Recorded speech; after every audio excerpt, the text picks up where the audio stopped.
Pemurnian Ki terkuat. Episode 31-40. Bab 31, bunuh gamenya saat larut malam. Nama, pemurni Ki terkuat penulis, Li Daoran.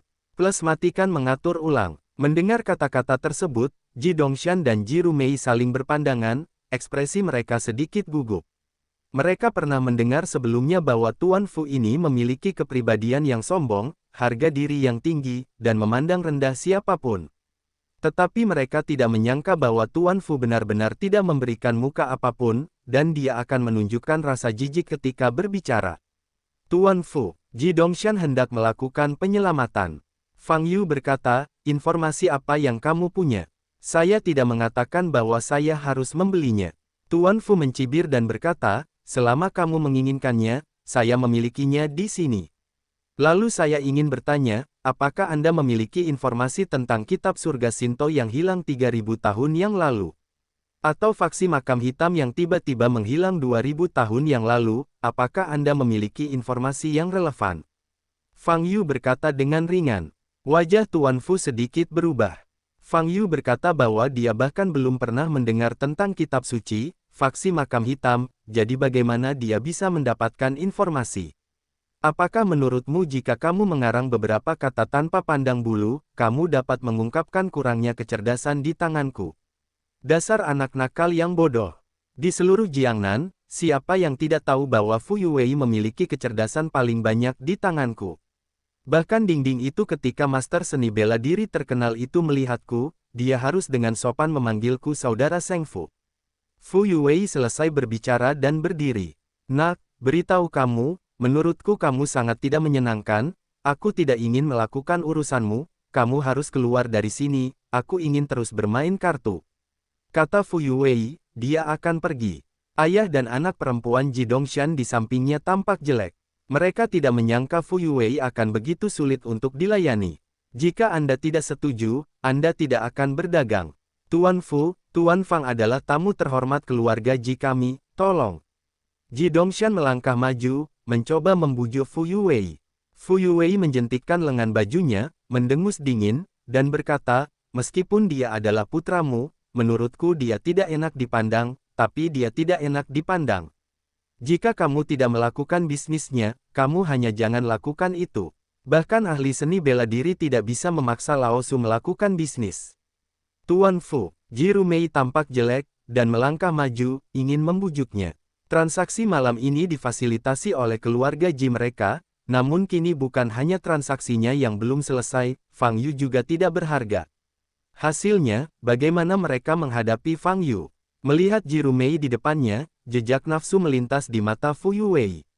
Baiklah, jika kamu bersedia membayar harga untuk gadis kecil itu, aku juga ingin berbicara dengan anak itu. Melihat mata Fu Yuwei, Ji Rumei langsung mengerti maksudnya. Hei, lupakan saja kalau kamu tidak mau, aku tidak memaksamu. Fu Yuwei tersenyum jahat dan berkata. Ji Rumei hendak berbicara, tetapi sebuah suara datang dari belakang. Aku akan mengajarimu cara menangani anjing kudis ini. Fang Yu lah yang berbicara, dan dia sudah berjalan di depan Fu Yuwei. Fu Yuwei tampak jelek, dan berkata, kamu menyebut Lao Su kudis. Ya, kamu bukan hanya anjing kudis, tapi juga anjing tua yang tidak senonoh dan kekurangan yang. Fang Yu berkata dengan ringan. Kalimat ini bisa dikatakan telah menyentuh titik sakit hati Fu Yuwei. Yang Su adalah rahasianya, tidak ada orang lain yang tahu. Setiap kali dia bertindak, dia selalu harus meminum obat penundaan melalui mulut hingga bertahan beberapa menit. Kamu bajingan, aku akan menutup mulutmu. Kebencian Fu Yuwei muncul di matanya, dan dia tiba-tiba menembak Fang Yu di depannya. Sebagai seniman bela diri bawaan ke-11 dan, dia tidak menaruh perhatian pada Fang Yu. Namun sedetik berikutnya, ekspresi Fu Yuwei berubah. Serangannya yang tiba-tiba tidak hanya tidak melukai Fang Yu, tetapi Fang Yu juga menjepit tangan kanannya. Pada tingkat kekuatan ini, kamu masih tidak peduli. Kamu belum pernah dipukuli sampai mati oleh siapapun sebelumnya. Kamu beruntung. Fang Yu meraih tangan kanan Fu Yuwei dan menariknya dengan ringan. Retakan. Tangan kanan Fu Yuwei langsung terkilir, dan dia menghembuskan napas kesakitan. Namun di saat yang sama, Fu Yuwei ingin melawan, menepuk dada Fang Yu dengan telapak tangan kirinya. Bentak. Fang Yu dengan mudah meraih tangan kiri Fu Yuwei, dan melakukan hal yang sama. Retakan. Setelah itu adalah kaki kiri. Retakan. Kaki kanan. Retakan. 4 suara renyah berturut-turut, diiringi teriakan Fu Yuwei. Fu Yuwei telah mencabut semua anggota tubuhnya dan jatuh ke tanah. Semakin dia bergerak, semakin banyak rasa sakit yang dia rasakan. Melihat adegan ini, ayah dan anak Ji Dongshan hanya merasa merinding. Pasti sangat menyakitkan. Fang Yu dengan merendahkan melihat wajah pucat Fu Yuwei, dan berkata, bagaimana? Apakah nyaman? Kamu, cepat dapatkan kembali anggota tubuhku. Aku bersedia berdagang denganmu. Aku bersedia berdagang denganmu, teriak Fu Yuwei. Lebih baik berdagang sekarang, kata Fang Yu. Fu Yuwei tertegun sejenak, lalu mengangguk cepat dan berteriak, informasi apa yang ingin kamu ketahui?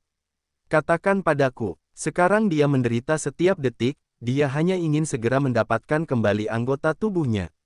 Saya mau tahu, ngomong-ngomong, bagaimana tarif transaksi ini? Harganya harus dinegosiasikan dulu, kalau tidak nanti akan ada konflik. Fang Yu berkata perlahan, tidak ada uang. Tidak ada uang, katakan cepat, kata Fu Yuwei, hampir menangis. Tidak baik tidak mengumpulkan uang. Saya tidak suka berhutang budi kepada orang lain, jadi saya harus masuk akal. Fang Yu mengerutkan kening. Kalau begitu kamu akan memberi sedikit, cepat, Fu Yuwei tidak bisa menahan tangisnya. Ini terlalu menyakitkan. Fang Yu menyentuh sakunya dan berkata tanpa daya, tetapi saya lupa mengeluarkan uang hari ini. Melihat jimat lucu Fang Yu begitu menjanjikan, Jiru menyeringai.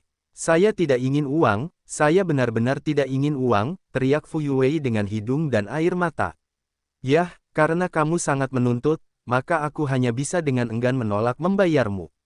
Fang Yu berkata dengan tegas, apakah Anda memiliki informasi tentang monster raksasa? Otak Fu Yuwei berjalan cepat, dan dia langsung teringat akan kecerdasan yang dia terima tahun sebelumnya.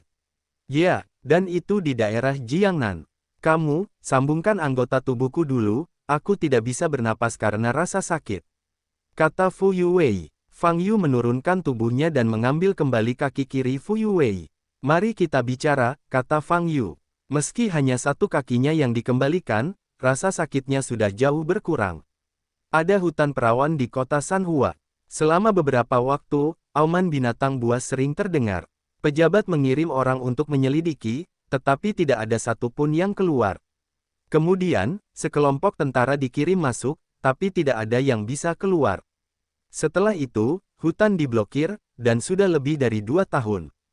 Kata Fu Yuwei. Setelah mendengarkan kata-kata Fu Yuwei, Fang Yu mulai berpikir. Kota Sanhua, hutan purba, auman binatang buas. Kondisi tersebut memang sejalan dengan kemunculan monster. Apakah kamu yakin apa yang kamu katakan itu benar? Fang Yu bertanya. Aku bersumpah, jika ada kebohongan dalam perkataanku, aku akan mengguntur dan menyerang. Fu Yuwei mengucapkan sumpah beracun. Fang Yu berpikir sejenak, lalu mengambil kembali 3 anggota tubuh Fu Yuwei yang tersisa. Fu Yuwei menghela nafas lega dan berdiri dengan gemetar. Silakan, jangan terlalu sombong di masa depan, kata Fang Yu. Fu Yuwei sudah sangat menderita, di mana dia berani berbicara kasar satu sama lain. Fu, Tuan, saya akan memintamu pergi, kata Ji Dongshan. Kemudian, seorang sopir naik ke atas dan membantu Fu Yuwei, yang anggota tubuhnya sakit, untuk turun. Sebelum pergi, Fu Yuwei berbalik dan bertanya, kecil. Tuan Fang, apakah Anda ingin memasuki hutan itu? Itu bukan urusanmu. Fang Yu menjawab dengan ringan. Fu Yuwei berbalik, dengan tatapan kejam di matanya. Dia masih memiliki informasi penting yang tidak dia sampaikan. Itu adalah, sekelompok pejuang juga mencoba memasuki hutan tahun lalu. Mereka merasa di mana monster muncul, pasti ada harta berharga lainnya. Kekuatan para pejuang itu sangat bagus, kebanyakan dari mereka memiliki kekuatan yang melekat pada 8 atau 9 dan. Namun, setelah para prajurit ini masuk, hanya satu prajurit yang lolos, dan terluka parah, dan pada akhirnya mati. Prajurit yang melarikan diri hanya menyisakan satu kalimat, hutan bukanlah monster, tapi monster. Jangan masuk, Fang Yu, kamu harus masuk, dan lihat bagaimana kamu mati. Fu Yuwei berpikir dengan kejam. Setelah Fu Yuwei pergi, Fang Yu duduk di sofa, minum teh yang dibuat oleh Ji Rumei sendiri. Tuan Fang, apakah Anda ingin memasuki hutan itu? Ji Rumei bertanya. Tentu saja, selama ada kemungkinan monster, aku harus pergi ke sana, kata Fang Yu. Namun, aku selalu merasa bahwa apa yang dikatakan Tuan Fu tidak dapat dipercaya, dia mungkin memiliki hal lain untuk dikatakan, kata Ji Rumei sambil mengerutkan kening. Tidak apa-apa, kata Fang Yu. Ngomong-ngomong, Tuan Fang, mereka yang ada di aula tadi. Ji Rumei bertanya, memikirkan trio Jiang Zhenlong gelombang www.novelringan.com gelombang. Kedua wanita itu adalah teman sekelasku, kata Fang Yu. Teman sekelas. Ji Rumei melihat seragam sekolah Fang Yu, tiba-tiba menyadari sesuatu, wajahnya sedikit berubah. Ya, aku masih duduk di bangku SMA, kata Fang Yu. Fang Yu tidak malu berpura-pura bersikap lembut. Lagi pula dia tidak akan menjadi tua, umur pastinya sudah lama terlupakan, jadi dia akan selalu berumur 18 tahun. Tahun SMA, Ji Rumei menatap Fang Yu, dengan warna cemerlang mengalir di matanya yang indah. Karakter Fang Yu sangat tua dan kuat, dia masih duduk di bangku kelas 3 sekolah menengah. Ini berarti masa depan Fang Yu tidak terbatas. Fang Yu sangat baik sekarang, ketinggian apa yang akan dia capai di masa depan sungguh tidak terbayangkan. Melihat Ji Rumei di depannya, Fang Yu selalu memikirkan wanita itu saat itu, sangat tidak nyaman. Saya pergi. Fang Yu meminum tehnya dan berdiri. Saat itu pukul 11.30 larut malam ketika saya kembali ke rumah dengan mobil Ji. Lampu di lantai pertama telah dimatikan, dan ibu serta anak perempuan Wang Yan seharusnya sudah tidur. Fang Yu berjalan ke lantai 2, membuka kunci pintu, dan masuk ke dalam rumah. Perasaan aneh muncul di hati saya. Seseorang sedang mengawasinya. Tidak mungkin ada seseorang di rumah itu, kalau tidak, Fang Yu pasti sudah menemukannya sejak lama. Dengan kata lain, orang-orang berada di luar rumah. Fang Yu segera berjalan ke jendela dan melihat ke sebuah bangunan tinggi yang ditinggalkan 100 meter jauhnya. Dia melihat titik merah kecil, lalu dia melihat moncongnya dengan syal. Engah. Hanya perlu 1/9 detik agar peluru ini menembak dahi Zhong Yu. Bab 32, beri kamu waktu 3 detik, diam. Nama, pemurni Qi terkuat penulis, Li Daoran. Plus matikan mengatur ulang. Murid Fang Yu sedikit berkontraksi. Di antara percikan api, dia mengangkat tangannya, dan telapak tangannya bersinar dengan cahaya merah samar. Peluru penembak jitu yang ditembakkan dengan cepat mengenai telapak tangannya, tapi tidak ada suara. Fang Yu mengambil peluru dan meremas tangannya dengan erat, dan terdengar suara pecah. Peluru inti baja ini, berubah menjadi pecahan logam, melayang di udara. Di gedung terbengkalai yang jaraknya 100 meter, penembak jitu melihat pemandangan ini di kaca pembesar dan tercengang. Bagaimana peluru yang ditembakkan dalam jarak sedekat itu punya waktu untuk merespons selama itu adalah manusia? Dibutuhkan sekitar 0,1 detik, saya khawatir sekejap mata pun tidak dapat melakukannya, bukan? Tapi Fang Yu tidak hanya mengangkat tangannya, tapi juga langsung menangkap peluru itu dengan tangannya. Itu peluru dari senapan sniper. Menembak pada jarak sekitar 100 meter cukup kuat untuk menembus pelat baja. Orang ini adalah hantu atau manusia. Keringat dingin mengucur di dahi penembak jitu, dan hatinya terguncang. Namun, dengan naluri si pembunuh dan ketenangan unik sang penembak jitu, reaksinya cukup cepat, menggerakkan moncongnya dengan cepat, dan menembak ke jantung Fang Yu 2 kali. Kedua tembakannya tidak meleset, tapi Fang Yu masih menangkapnya dengan telapak tangannya. Hati penembak jitu itu benar-benar hancur. Dia sangat kesal, dia hanya ingin segera pergi dari sini. Tetapi ketika dia hendak menutup senjatanya, dia melihat Fang Yu di kaca pembesar dan tersenyum padanya. Kemudian, tangan Fang Yu tiba-tiba bergerak ke depan, dan cahaya perak melintas di udara. Hal berikutnya, penembak jitu tidak mengetahuinya. Pasalnya detik berikutnya, muncul lubang darah di keningnya. Kang dang, sebuah peluru perak menembus dahi penembak jitu dan menghantam dinding di belakang, mengeluarkan suara logam yang jelas, bergema di lantai yang sunyi. Fang Yu mendatangi penembak jitu yang sudah mati. Mata penembak jitu itu pecah, dan matanya penuh kepanikan. Sayangnya, dia tidak akan pernah tahu bagaimana dia meninggal. Genangan cairan kental mengalir dari kepalanya, berwarna merah dan putih, dan udaranya penuh dengan bau darah. Fang Yu sedikit mengernyit, berlutut, dan menyentuh pakaian penembak jitu, tetapi tidak menemukan informasi berguna. Dalam perjalanan ke sini barusan, dia memperhatikan sekeliling dan mengetahui bahwa penembak jitu harus bertindak sendiri malam ini, tanpa kaki tangan. Jadi siapa yang mengirim penembak jitu ini? Di kota Jianghai, Fang Yu tidak memiliki banyak musuh. Satu-satunya kemungkinan adalah keluarga Yang. Keluarga Yang, saatnya mengajari mereka sesuatu. Fang Yu berkata pada dirinya sendiri dengan mata dingin. Keluarga Yang. Yang Yinzu mengenakan piyama sutra, bersandar malas di sofa ruang tamu, memegang segelas sampanye di tangannya. Saat ini, dia sudah beristirahat. Namun malam ini, dia tahu sesuatu yang baik akan terjadi, dan untuk merayakan momen ini, dia memutuskan untuk membuat pengecualian untuk tidur pada suatu malam. Terdengar suara langkah kaki di pintu. Yang Su masuk ke ruang tamu dan melihat Yang Yinzu duduk di sofa sambil minum sampanye. Dia terkejut, "Kakak, kenapa kamu belum tidur selarut ini?" "Aku sedang menunggu kabar." Yang Yinzu tersenyum dan berkata. Segera, dia melihat bekas telapak tangan merah dan bengkak di wajah kiri Yang Su, dan wajahnya langsung menjadi dingin. "Ada apa dengan wajahmu?" Yang Su menyentuh pipinya, masih sedikit sakit.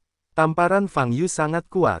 Seperti biasa, ketika seseorang menamparnya di depan umum, Yang Su harus bergegas dan melawan-lawannya dengan putus asa. Tetapi untuk membuat Fang Yu dan Tang Xiaorou putus malam ini, dia tidak melakukannya. Namun, bukan berarti Yang Su akan melupakan tamparan. Ini, dia harus membalas dendam. Tanpa dukungan Tang Xiaorou, Fang Yu hanyalah seorang yatim piatu tanpa ayah atau ibu. Ada 1000 cara untuk menghadapinya. Siapa yang melakukannya? Yang Yinzu melihat wajah Yang Su muram dan bertanya lagi. "Kakak, aku akan menyelesaikan ini sendiri," kata Yang Su. "Tidak, beritahu aku siapa yang melakukannya." Yang Yinzu berkata dengan dingin dengan wajah dingin. Yang Su adalah tuan muda dari keluarga Yang dan saudara laki-laki kesayangannya. Kakaknya yang ditampar wajahnya sama dengan tamparan Yang Yinzu dan keluarga Yang. Ini bukan masalah kecil. Keluarga Yang saat ini sedang bangkit, dan tidak boleh ada provokasi. Melihat penampilan Yang Yinzu yang tidak perlu dipertanyakan lagi, Yang Su harus menjawab, "Itu adalah seseorang bernama Fang Yu, malam ini aku." Mendengar kata Fang Yu, ekspresi Yang Yinzu berubah, dia segera menyela Yang Su, dan bertanya, "Fang Yu. Fang Yu menamparkan wajahmu." Melihat reaksi Yang Yinzu, Yang Su terkejut sejenak dan menjawab, "Baiklah, saudari, pernahkah kamu mendengar tentang Fang Yu?" Yang Yinzu dan Yang Xiaorong belum pernah menyebut Fang Yu kepada Yang Su sebelumnya. Setelah diselidiki, Yang Yinzu mengetahui bahwa Fang Yu sedang belajar di sekolah menengah Jianghai, dan mengetahui dari Yang Xiaorong bahwa dia memiliki hubungan baik dengan keluarga Tang, dan Tang Mingde sangat menghargainya. Tapi Yang Yinzu tidak menyangka Fang Yu akan berani menindak Yang Su. Ini adalah provokasi yang menginjak wajah keluarga Yang.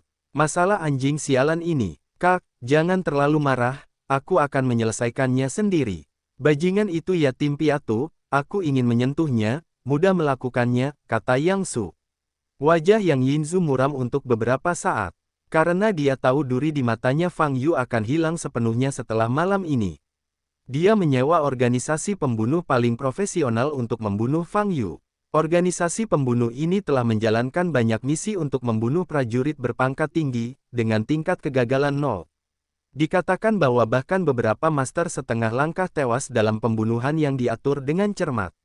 Fang Yu memang sangat kuat, cukup kuat untuk dengan mudah mengalahkan pertarungan putih Xian Tian Jiudan. Tapi tidak peduli seberapa kuatnya dia, apakah dia lebih kuat dari master setengah langkah. Kamu tidak perlu bertindak, Fang Yu akan segera membayar harganya. Yang Yinzu menyesap sampahnya dan berkata dengan senyum dingin di bibirnya. "Kakak, apa maksudmu?" Yang Su bertanya dengan bingung. "Duduklah, minumlah sedikit juga." Yang Yinzu memberi isyarat kepada Yang Su untuk duduk. Yang Su bingung dan tidak mengerti apa maksud Yang Yinzu. "Menurutmu kenapa aku begadang sampai larut malam?" "Saya sedang menunggu berita kematian Fang Yu."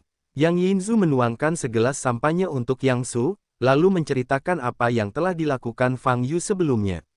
Setelah mendengarkan, Yang Su terlihat jelek dan berkata, "Fang Yu sialan ini. Ternyata dia telah memprovokasi keluarga yang kita. Mengapa kamu dan ayah memberitahuku hal-hal ini sebelumnya? Ayahku dan aku bisa menangani hal-hal ini, jadi tentu saja aku tidak ingin mempengaruhimu. Kata Yang Yinzu. Yang Su tampak kejam dan berkata, kakak, saya akan pergi ke tempat kejadian untuk melihat tubuh Fang Yu nanti. Begitu Yang Su selesai berbicara, telepon di meja sebelah berdering. Yang Yinzu melirik Yang Su, bangkit dan berjalan untuk menjawab telepon. Yang Su tersenyum kejam karena dia tahu panggilan ini berarti Fang Yu sudah mati. Namun, Yang Yinzu, yang sedang mendengarkan telepon, berubah menjadi sangat muram. Mengapa mereka gagal? Bukankah mereka mengatakan bahwa tingkat kegagalan mereka nol? Nona Yang, saya juga tidak tahu secara spesifik. Tim mereka juga tampak terkejut. Dikatakan bahwa penembak jitu itu mati dengan parah. Petik 2. Saya tidak peduli dengan hidup atau mati mereka, saya hanya ingin tahu, mengapa misinya gagal. Saya memberi mereka imbalan yang begitu tinggi, dan saya tidak akan pernah membiarkan kegagalan. Yang Yinzu sangat marah, suaranya meninggi. Petik 2.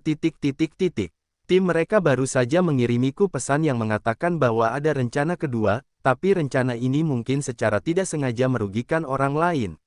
Petik 2. Biarkan mereka segera mengeksekusi. Selama Fang Yu bisa mati. Tidak ada lagi yang penting.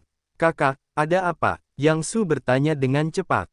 Misi malam ini gagal. Bukan saja mereka tidak membunuh Fang Yu, mereka malah kehilangan penembak jitu.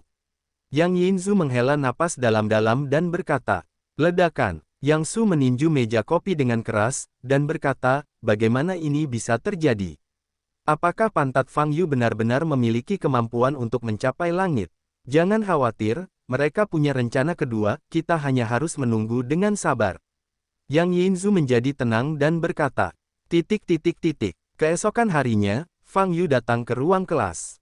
Setelah pesta ulang tahun Zhao Xuang tadi malam, tidak ada satupun teman sekelasnya yang memberikan wajah baik pada Fang Yu. Mereka bahkan ingin bersama-sama menemui kepala sekolah untuk meminta Fang Yu dikeluarkan dari kelas kunci, tetapi mereka tidak memiliki alasan yang tepat untuk saat ini. Fang Yu mengabaikan tatapan ini dan duduk kembali di posisinya. Beberapa menit kemudian, Tang Xiaorou juga datang ke ruang kelas, menatap Fang Yu, matanya dingin. Setelah kejadian tadi malam, hubungannya dengan Fang Yu merosot ke titik beku. Fang Yu pada awalnya bukanlah seorang teman, dan itu benar-benar menghancurkan hatinya. Tang Xiaorou duduk di kursinya, mengambil buku itu dan mulai mengulasnya, tanpa komunikasi apapun dengan Fang Yu. Fang Yu senang dan pendiam, tapi sayang sekali. Dia telah memenangkan taruhan dan bisa sarapan setiap hari, tapi sekarang dia sudah pergi. Bel membaca pagi berbunyi, dan Yang Su juga tidak datang ke kelas. Fang Yu awalnya ingin keluar untuk ngobrol dengan Yang Su tentang pembunuhan tadi malam. Sepertinya tidak ada peluang hari ini. Di akhir kelas, Zhao Xuanger datang ke meja Tang Xiaorou, mula-mula menatap Fang Yu dengan jijik. Membaca www.ukansu.com dan kemudian berbicara dengan Tang Xiaorou. Xuanger, apakah Yang Su terluka parah? Kenapa kamu tidak datang hari ini? Tang Xiaorou bertanya dengan hati-hati. Bukan masalah besar, hanya saja wajahnya bengkak dan terlihat sangat jelek, jadi saya minta izin, kata Zhao Xuanger. Itu bagus. Tang Xiaorou berkata sambil menghela nafas lega. Dia menganggap Zhao Xuanger sebagai sahabatnya, dan dia tidak ingin mempengaruhi persahabatan keduanya karena apa yang terjadi tadi malam. Jika Yang Su terluka parah oleh Fang Yu, maka Tang Xiaorou akan sangat bersalah. Bagaimanapun, dia membawa Fang Yu, dan dia juga bertanggung jawab atas apa yang dilakukan Fang Yu. Xuanger, aku minta maaf lagi padamu, apa yang terjadi tadi malam, aku sangat menyesal, kata Tang Xiaorou. Tidak apa-apa, itu bukan salahmu. Orang yang benar-benar melakukan kesalahan berkulit tebal, dan sekarang dia terlihat seperti tidak melakukan kesalahan. Begitu kalimat ini keluar, teman-teman sekelas yang diam-diam singgah pun ikut mengkritik. Artinya, beberapa orang terlalu berkulit tebal dan terus meminta meja yang sama untuk meminta maaf padanya. Entah apa dia begitu sombong. Mungkin karena tuan muda yang terlalu baik hati kemarin, dan memberinya ilusi. Dia sekarang harus berpikir bahwa dia sangat kuat, dan tidak ada yang salah dengan tuan muda yang Apa yang saya lihat tadi malam benar-benar membuat marah. Jika bukan, karena Tuan Muda Yang, saya akan naik dan memukulinya. Mereka berbicara dengan keras, dan mereka dengan sengaja memberitahu Fang Yu. Terlalu berisik. Fang Yu sedang melihat novelnya, tetapi pengalaman membacanya buruk karena suara-suara berisik tersebut. Ini tak tertahankan. Meski hanya anak-anak, Anda harus memberi mereka pelajaran. Beri kamu 3 detik, tutup mulut semuanya untukku. Fang Yu berkata dengan tidak sabar, bab 33 naga mempunyai sisik terbalik. Nama, pemurni ki terkuat penulis, Li Daoran. Plus matikan mengatur ulang. 3. Fang Yu mulai menghitung mundur. Yo, apakah kamu benar-benar berpura-pura? Menurutku dia hebat. Seorang anak laki-laki yang kuat berdiri dari posisinya dan berjalan menuju Fang Yu dengan cibiran di wajahnya. Namanya Zhou Jinrong. Dia adalah seorang mahasiswa olahraga atletik. Dia harus berlatih setiap hari dan tubuhnya penuh otot. 2. Fang Yu mengabaikannya. Sial, semuanya bicara lebih keras. Aku ingin melihat apa yang bisa dia lakukan pada kita. Anak laki-laki lain berdiri dan berkata dengan keras. Beberapa anak laki-laki mengikuti Zhou Jinrong dan berjalan di depan Fang Yu. 1. Fang Yu meletakkan novel yang sedang dia tonton. Kami tidak akan diam, apa yang dapat kamu lakukan? Jika kamu berani melakukan sesuatu padaku, aku tidak akan bersikap toleran dan baik hati seperti Tuan Muda Yang. Aku tidak akan mempercayai Zhou jika aku tidak melumpuhkan beberapa gigimu.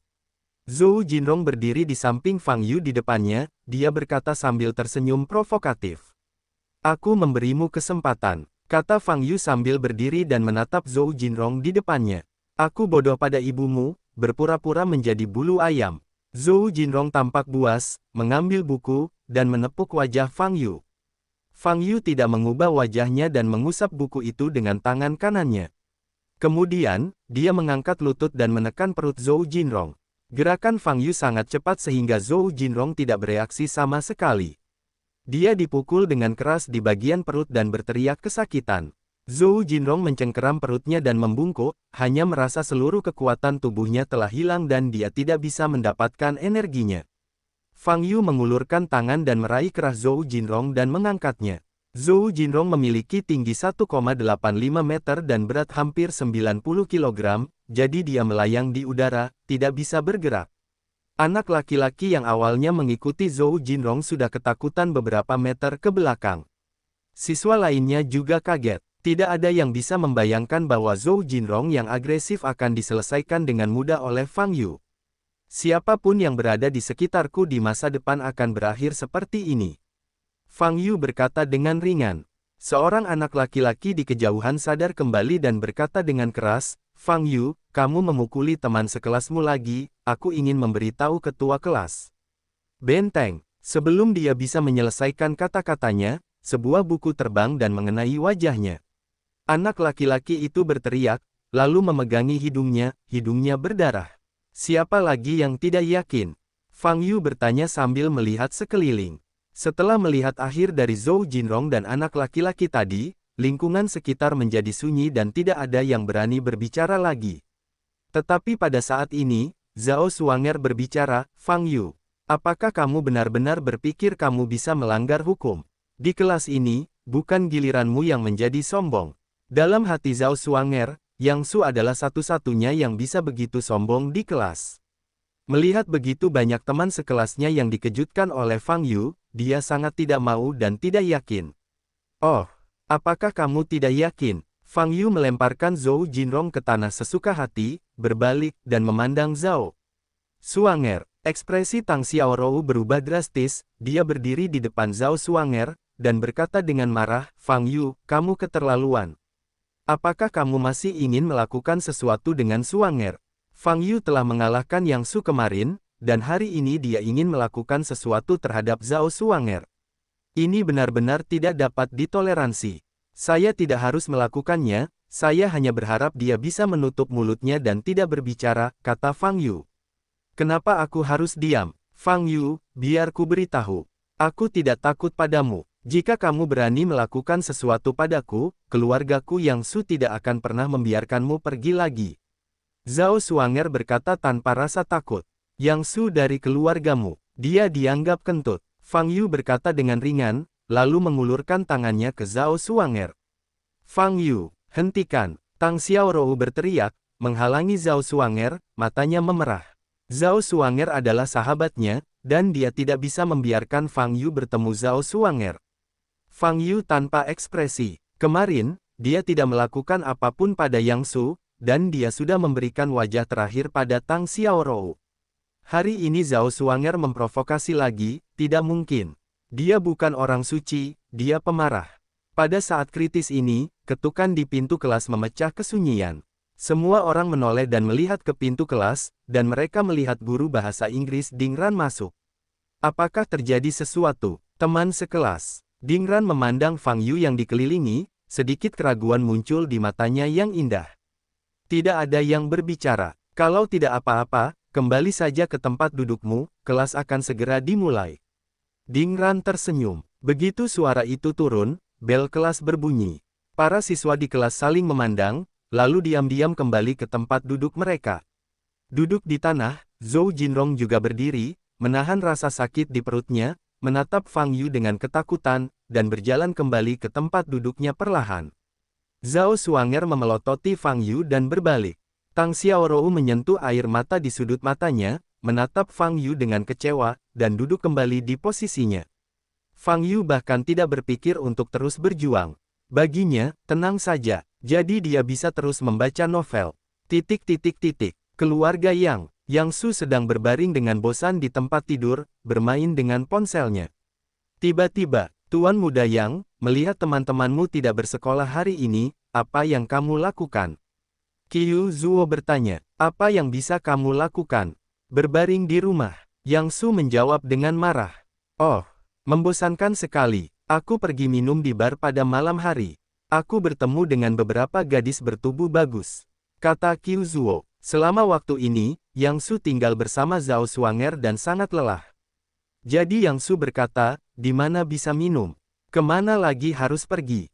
Pergi saja ke klub Senlan yang dibuka di dekat rumahmu, kata Qiu Zuo. Yah, berapa poinnya? Yang Su bertanya. Sekarang jam 6 atau 7. Ayo makan, minum wine, menari dan menari. Hehe, ngomong-ngomong, aku dapat sedikit obat baru dari luar negeri, seru. Kudengar orang bisa kalah hanya dalam 5 menit sadar, tapi tidak akan tertidur, hanya dalam keadaan bius lemah, dan tidak akan mengingat apa yang terjadi sebelumnya. Obat ini jauh lebih mudah digunakan dibandingkan obat biasa.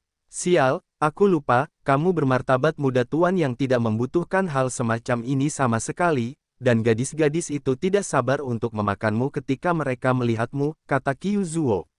Dia tidak bermaksud demikian. Bisakah orang tidak mengingat apa yang terjadi sebelumnya? Penampilan Tang Xiaorou yang murni dan cantik tiba-tiba muncul di benak Yang Su. Apakah kamu yakin setelah meminum obat ini, kamu tidak akan ingat apa yang terjadi sebelumnya? Yang Su bertanya, tentu saja, obat-obatan ini sudah teruji. Tanpa efek ini, bagaimana bisa dijual begitu mahal? Saya membeli obat ini dan harganya mahal, kata Qiu Zuo. Petik 2 titik. Nah, siang ini kamu bawa obatnya, aku mau pakai, kata Yang Su, matanya penuh dengan kebejatan.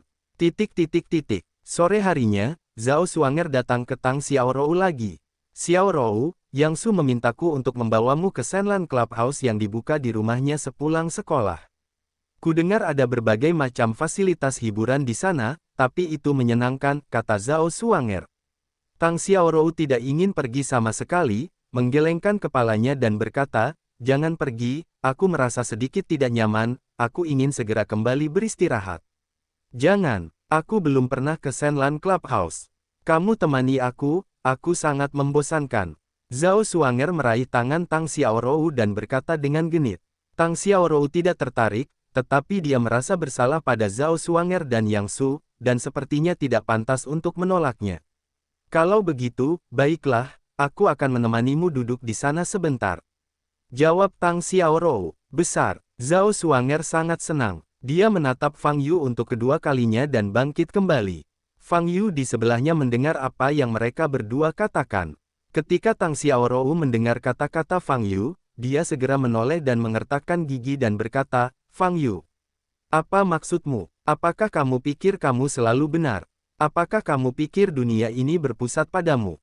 Dalam pandangan Tang Xiaorou, Fang Yu memprovokasi hubungannya dengan Zhao Xuanger. Zhao Xuanger mengundangnya ke klub Shenlan. Apa masalahnya? Apakah benar harus bertarung melawan seluruh dunia seperti Fang Yu? Menghadapi pertanyaan Tang Xiaorou, Fang Yu tidak berbicara. Dia sudah mengingatkan bahwa Tang Xiaorou tidak punya pilihan selain mendengarkan. Sepulang sekolah pada sore hari, Tang Xiaorou pergi bersama Zhao Xuanger. Mungkin karena kata-kata Fang Yu dia merasakan rasa balas dendam yang aneh. Kamu menyuruhku untuk tidak pergi, aku ingin pergi. Marah kepadamu. ... Kembali ke lantai pertama halaman, Fang Yu melihat Yu Yuiwei. Sepulang sekolah hari ini, Yu Yuiwei tidak perlu latihan, jadi dia kembali lebih awal. Di mana Bibi Wang? Fang Yu bertanya. Ibuku mendapat pekerjaan dan pergi keluar untuk wawancara. Jawab Yu Yuiwei. Sepertinya tidak ada cara untuk makan malam ini. Fang Yu kecewa dan naik ke atas. Saudara Fang Yu, tunggu sebentar. Yu Yuiwei berlari ke dalam rumah dan berlari keluar lagi, dengan seikat manisan hao di tangannya. Saya baru saja melihat seorang lelaki tua di jalan menjual manisan hao. Harganya hanya 5 yuan untuk jumlah yang begitu besar. Saya membeli 2 tandan, dan tandan ini untuk Anda. Fang Yu mengambil manisan hao dari Yu Yuiwei dan berkata, terima kasih. Sambil memegang manisan hao, Fang Yu berjalan ke atas. Padahal, dia tidak terlalu tertarik dengan yang manis-manis, apalagi jajanan kecil seperti itu. Fang Yu mengeluarkan kunci dan membuka kunci pintu. Begitu dia mendorong pintu, rambut Fang Yu berdiri. Ini adalah peringatan krisis baginya. Ledakan. Detik berikutnya, semburan api terjadi di ruang tamu, dan terjadilah ledakan keras. Bangunan kecil berlantai 2 ini langsung runtuh. Hanya dalam 10 detik, bangunan kecil ini menjadi reruntuhan. Misi selesai. Beberapa kilometer jauhnya, di sebuah kamar tamu hotel, seorang pria menutup laptopnya dan bersiap untuk pergi. Dia bahkan tidak perlu melihat kehidupan dan kematian Fang Yu. Di bawah kekuatan bom tingkat itu, selama lawannya tidak berada pada level master seni bela diri, mustahil untuk bertahan hidup. Sesosok berdiri di reruntuhan. Itu adalah Fang Yu. Di tangannya, dia sedang menggendong seorang gadis muda dengan darah di wajahnya. Ketika ledakan terjadi, Fang Yu sudah bereaksi sangat cepat, langsung jatuh ke lantai pertama, menutupi Yu Yuiwei dengan tubuhnya. Namun, dia sedikit terlambat. Kepala Yu Yuiwei dipukul oleh kerikil, pingsan, dan kaki kanannya juga patah oleh lempengan batu. Ledakan tersebut membuat takut beberapa warga yang tersisa untuk melihat apa yang terjadi. Apa yang telah terjadi? Wang Yan, yang kebetulan berada di dekat rumahnya, melihat rumahnya hancur, dan otaknya menjadi kosong untuk beberapa saat. Fang Yu memperhatikan Wang Yan dan berjalan mendekat sambil menggendong Yu Yuiwei. Yu Yuiwei. Ketika Wang Yan melihat Yu Yuiwei yang wajahnya berlumuran darah, dia sangat ketakutan hingga hampir pingsan. Bibi Wang, tenanglah, panggil ambulans dulu, masalah Yu Yuiwei bukan masalah serius, hanya gegar otak ringan, kata Fang Yu. Wang Yan memandang Yu Yuiwei berlumuran darah, di mana dia bisa tenang. Dia tidak bisa menahan air matanya untuk mengalir, tetapi dia tahu bahwa Fang Yu benar, dan dia harus memanggil ambulans terlebih dahulu. Fang Yu akan meletakkan Yu Yuiwei di tanah, meletakkan tangan kanannya di dahi Yu Yuiwei, dan menghirup energi sejati, menutup luka Yu Yuiwei, sehingga dia tidak lagi kehilangan darah. Kepala Yu Yuiwei memang bukan masalah serius, tapi kaki kanannya patah. Fang Yu dapat membantunya menyambungkan tulang-tulangnya, tetapi dia mungkin tidak pulih sepenuhnya. Kerusakan permanen seperti ini tidak dapat disembuhkan dengan mudah. Di paruh kedua kehidupan Yu Yuiwei, mungkin sulit untuk berjalan dengan kaki kanannya. Bibi Wang, jangan panik. Saat ambulans tiba, bawa saja Yu Yuiwei ke rumah sakit. Fang Yu berkata pada Wang Yan. Lalu, bagaimana denganmu? Apakah kamu baik-baik saja? Xiao Yu. Wang Yan melihat pakaian Fang Yu yang compang camping, suaranya bergetar. Aku baik-baik saja, aku akan segera kembali. Fang Yu berkata dengan tenang. Saat berbicara, mata Fang Yu memerah, tetapi Wang Yan tidak menyadarinya. Sudah lama sekali aku tidak begitu marah. Keluarga Yang. Mata Fang Yu yang awalnya gelap berubah menjadi merah tua. Setelah hidup selama hampir 5.000 tahun, temperamennya telah mereda dan dia tidak mempedulikan banyak hal. Namun naga tersebut memiliki sisik yang terbalik, ia akan marah jika disentuh. Keluarga yang bisa menghadapinya, tapi tidak bisa menyakiti orang-orang di sekitarnya. Yang Su, klub anggrek dalam, mata Fang Yu memerah, ekspresinya acuh tak acuh, dan dia berjalan ke depan. Malam ini, keluarga Yang, jangan coba-coba melarikan diri. Bab 34, Fang Yu, aku salah. Nama, pemurni Qi terkuat penulis, Li Daoran. Plus matikan mengatur ulang. Klub Shenlan, duduk di kamar pribadi, Tang Xiaorou memandang Qiu Zuo yang sedang minum dan bersenang-senang dengan 3 wanita dengan riasan tebal, merasa tidak nyaman. Tidak jauh dari situ, Yang Su berbisik kepada Zhao Xuanger. Setelah itu, Zhao Xuanger berjalan ke arah Tang Xiaorou dan berkata, Xiaorou, apakah kamu tidak suka terlalu berisik? Yang Su memintaku untuk membawamu ke kamar pribadi lain, yang akan lebih tenang. Tang Xiaorou mengangguk, dan mengikuti Zhao Xuanger meninggalkan kamar pribadi dan berjalan ke kamar pribadi di seberangnya. Tidak ada orang lain di kamar pribadi ini, bau asap dan parfum yang menyengat lebih sedikit, dan terasa jauh lebih nyaman. Xiaorou, duduklah di sini sebentar dulu. Zhao Xuanger selesai berbicara dan keluar dari kamar pribadi. Tang Mingde sangat ketat dalam bimbingan Tang Xiaorou. Ketika besar nanti, dia belum pernah berada di tempat hiburan seperti bar, KTV. Sebelum datang, dia masih penasaran. Tapi setelah datang, dia menyesalinya. Jika bukan karena cinta, dia pasti ingin langsung pergi, tempat seperti ini tidak cocok untuknya. Segera setelah Zhao Xuanger keluar, Yang Su masuk ke kamar pribadi dengan segelas air matang. Xiaorou, aku tahu kamu tidak tahu cara minum, minumlah air matang. Dengan senyuman di wajahnya, Yang Su meletakkan segelas air di depan Tang Xiaorou. Terima kasih. Tang Xiaorou memang merasa sedikit haus, jadi dia menyesap gelas airnya. Melihat Tang Xiaorou meminum air, mata Yang Su bersinar karena kegembiraan. Kamu seharusnya tidak terbiasa bermain di tempat-tempat ini. Menurutku kamu tidak nyaman, kata Yang Su. Jawab Tang Xiaorou. Faktanya, dia tidak ingin berbicara dengan Yang Su sendirian seperti ini, itu akan membuatnya merasa aneh. Meskipun Yang Su dan Zhao Xuanger bersama sekarang, jauh di lubuk hatinya, dia masih merasa sedikit jijik dengan Yang Su. Saya tidak menunjukkannya pada hari kerja, hanya untuk menjaga emosi Zhao Xuanger. Klub anggrek dalam ini dibuka oleh adikku. Setiap orang yang bisa masuk ke sini memiliki status tertentu. Tidak ada orang seperti itu yang mengajar dan mengajar, jadi jangan khawatir, kata Yang Su.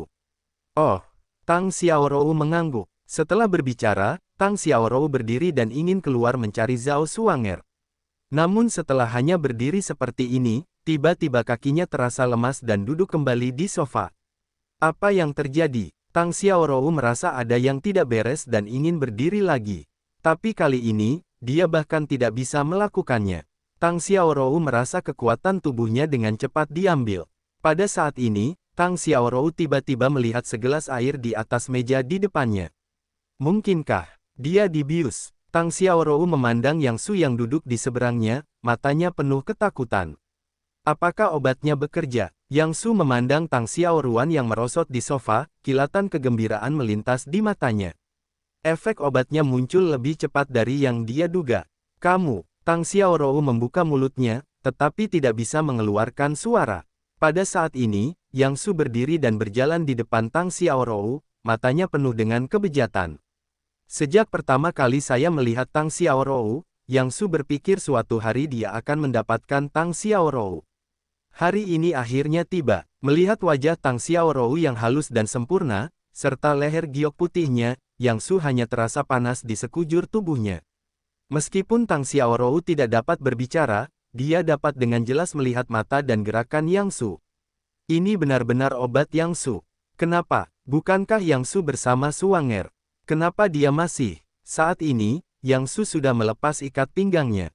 Tang Xiaorou memperhatikan gerakannya, mengetahui apa yang akan dia hadapi, matanya memerah, air mata mengalir tanpa suara.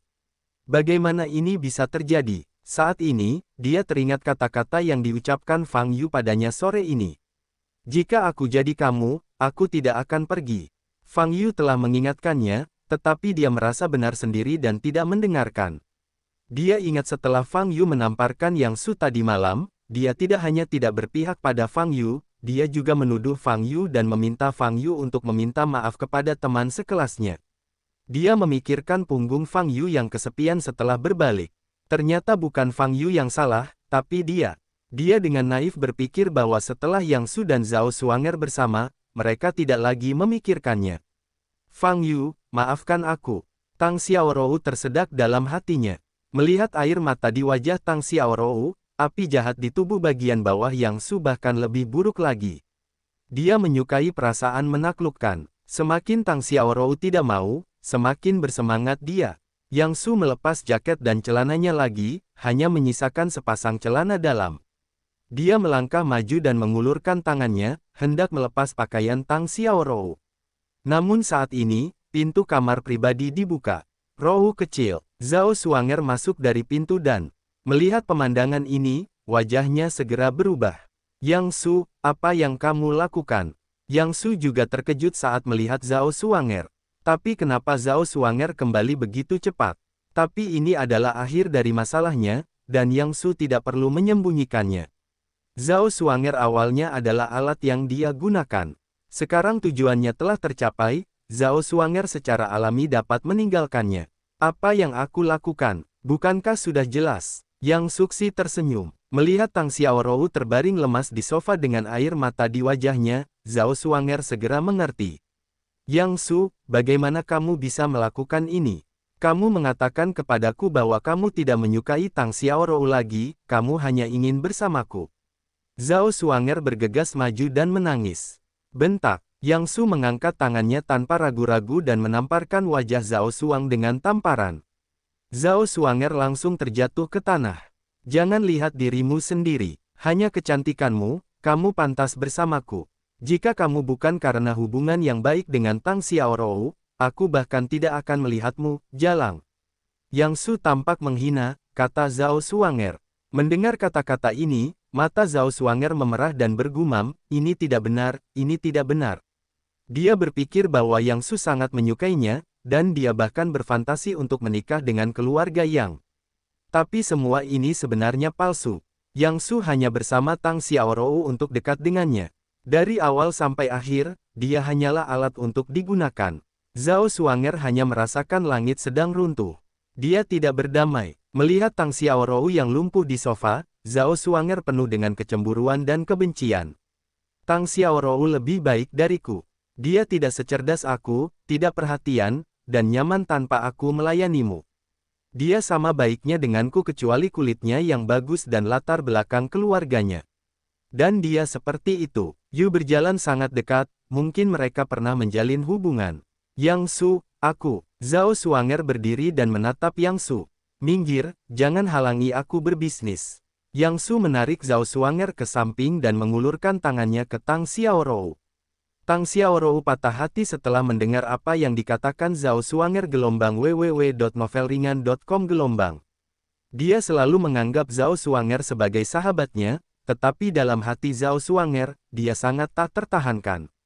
Tang Xiaorou menyesali dan merasa lebih bersalah atas apa yang dikatakan dan dilakukan Fang Yu demi menjaga apa yang disebut persahabatan dengan Zhao Xuanger.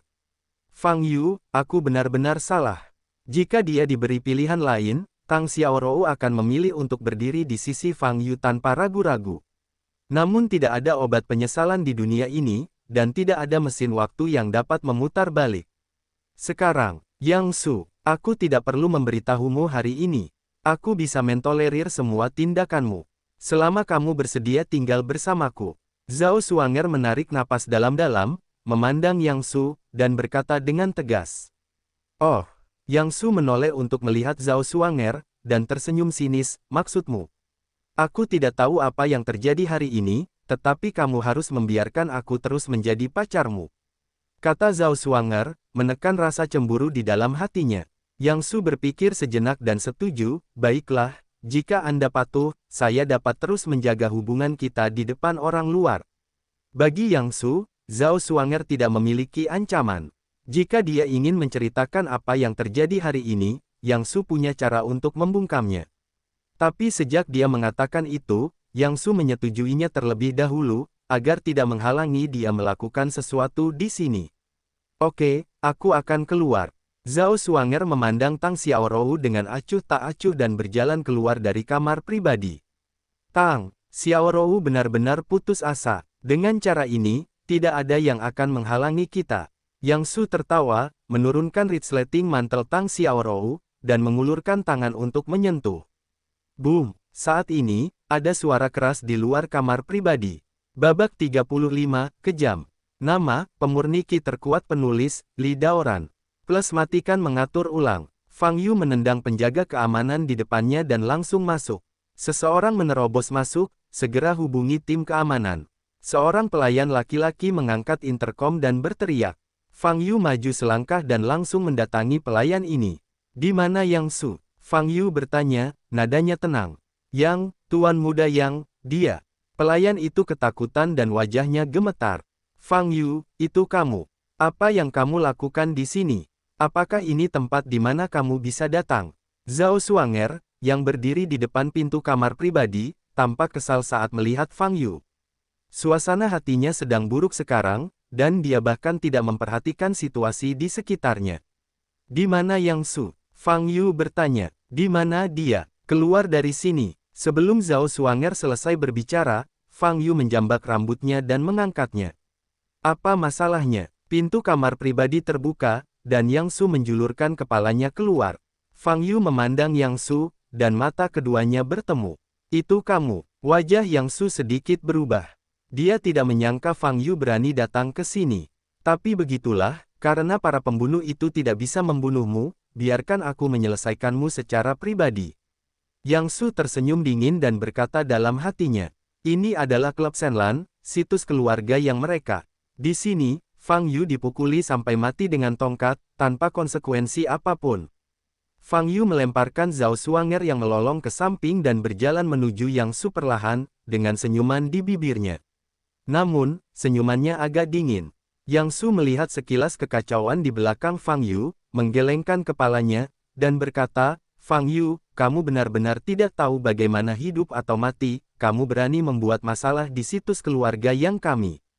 Fang Yu tidak berbicara, berjalan ke pintu kamar pribadi, menendang pintu. Ledakan, Yang Su ditendang ke udara dengan pintu. Yang Su menabrak dinding dan merasa pusing. Fang Yu masuk ke kamar pribadi dan melanjutkan ke Yang Su. Yang Su saat ini, hanya mengenakan celana dalam, terlihat sangat lucu. Tang Xiaorou, yang lemas di sofa, melihat Fang Yu, matanya dipenuhi kejutan yang luar biasa. Itu Fang Yu, ia datang. Dia datang untuk menyelamatkanku. Yang Su mengangkat kepalanya, melihat Fang Yu perlahan mendekat, dan berkata dengan getir, Fang Yu, tidak ingin pergi dari sini hari ini. Begitu suara itu turun, terdengar suara langkah kaki di luar kamar pribadi. Dia ada di kamar pribadi, cepatlah. Lindungi Tuan Muda Yang, apakah menurutmu orang-orang ini dapat menahanmu? Fang Yu sedikit mengernyit dan bertanya. Menurutku mereka tidak hanya bisa menahanku, tapi juga membunuhmu. Yang Su menyeringai dan berkata dengan kejam. Pada saat yang sama, dia memberi isyarat kepada penjaga keamanan untuk melakukannya. Beberapa penjaga keamanan segera mencabut batang besi di pinggang mereka dan melambaikannya ke arah Fang Yu. Fang Yu berdiri di tempatnya, tidak bergerak, menendang dada penjaga keamanan yang bergegas ke depan.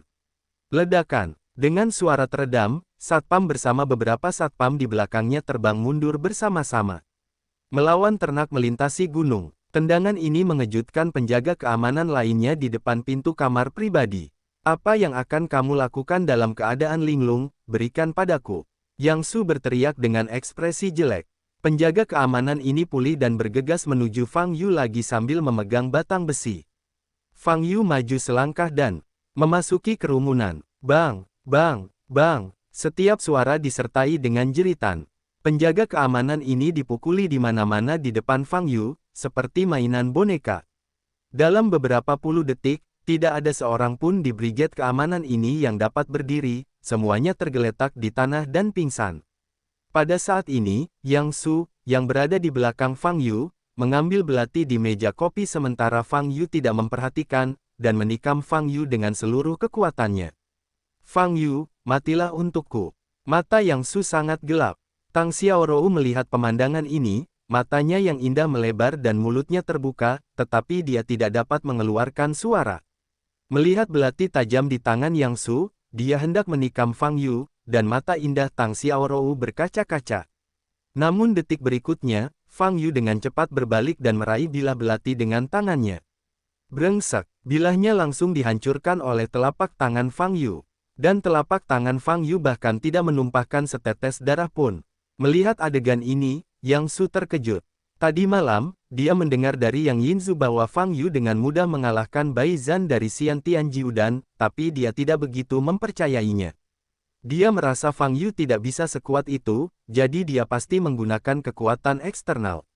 Tapi sekarang dia melihat kekuatan Fang Yu dengan matanya sendiri, dia tercengang. Fang Yu, bagaimana bisa begitu kuat? Yang Su, aku benar-benar memberimu banyak kesempatan, tapi sayang sekali kamu tidak menghargainya. Fang Yu memandang Yang Su dengan wajah pucat dan berkata dengan tenang. Yang Su benar-benar ketakutan, kakinya mulai melemah, dan dia mundur. Fang Yu, jangan main-main. Jika kamu menyakitiku, keluarga yang kami pasti akan tinggal bersamamu. Adikku, kakak laki-lakiku pasti tidak akan membiarkanmu pergi. Kata Yang Su sambil melangkah mundur. Fang Yu tidak menjawab, berlutut dan mengambil batang besi, dan berjalan menuju Yang Su. Yang Su masih mundur, sudah mundur ke dinding, tidak bisa mundur. Fang Yu, tenanglah, aku tidak melakukan apapun pada Tang Xiaorou.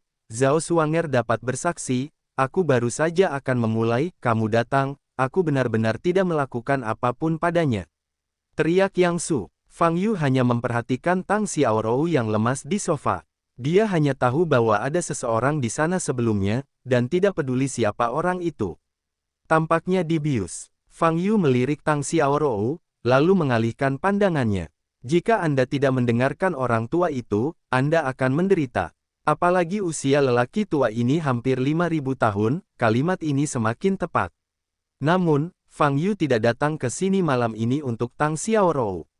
Memikirkan Yu Yuiwei yang wajahnya berlumuran darah, mata Fang Yu menjadi lebih dingin. Kamu, jangan datang ke sini, apapun yang kamu mau, aku bisa memberimu. Yang Su menggoyangkan kakinya dan berteriak. Saat ini, di mana dia masih terlihat seperti tuan muda yang sombong. Fang Yu mendatangi Yang Su, mengangkat batang besi, dan memukul kaki kanan Yang Su. Bentak, retakan tulang yang menakutkan seumur hidup terdengar.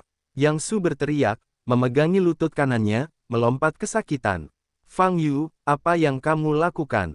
Kamu, Zhao Suanger memucat ketakutan saat melihat tindakan Fang Yu terhadap Yang Su, dan berteriak. Fang Yu mengabaikannya sama sekali, mengangkat batang besi lagi dan melambai ke arah kaki kiri Yang Su. Retakan, kali ini tulang betisnya yang langsung patah. Apa? Yang Su berteriak kesakitan, dan duduk di tanah, rasa sakit itu membuatnya menangis. Yang Su, Zhao Suanger ingin bergegas, tetapi mata dingin Fang Yu membuatnya takut untuk bergerak. Pada saat ini, diam-diam menghadap Qiu Zuo di ruang roti, dia melihat Fang Yu mengangkat batang besi dan mengayunkannya ke Yang Su satu persatu. membaca www.ukansu.com. Musuh macam apa yang diprovokasi Yang Su? Ini terlalu kejam. Qiu Zuo gemetar ketakutan, mengeluarkan ponselnya dan menelepon Yang Yinzu. Dalam situasi saat ini, Yang Su hanya dapat diselamatkan dengan menemukan Yang Yinzu.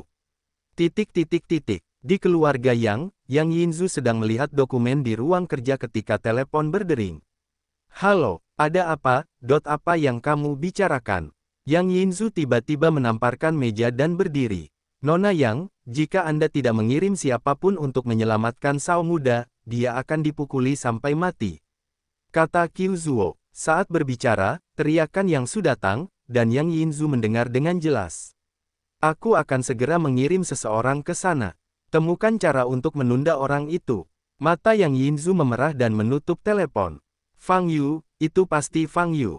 Brengsek, jantung Yang Yinzu berdetak kencang, dan setelah mendengar teriakan Yang Su, dia tidak bisa lagi tenang. Jika sesuatu terjadi pada Yang Su, dia pasti akan menggagalkan Fang Yu. Yang Yinzu buru-buru ingin keluar, tapi setelah berjalan beberapa langkah, dia berhenti lagi. Bahkan pertempuran putih Xiantian ke-9 Duan dengan mudah dikalahkan oleh Fang Yu.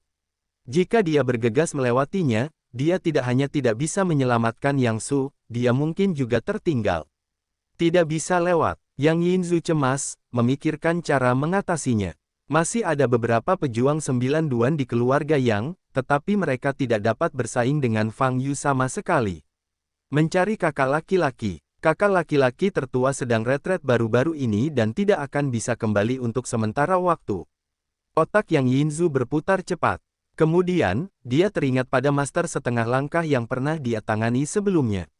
Yang Yinzu segera mengangkat telepon dan memutar nomor. Tuan Han, saya punya masalah mendesak yang memerlukan bantuan Anda. Anda dapat membukanya sesuai keinginan untuk mendapatkan hadiah. Babak 36, Master Setengah Langkah. Nama, pemurni ki terkuat penulis, Li Daoran.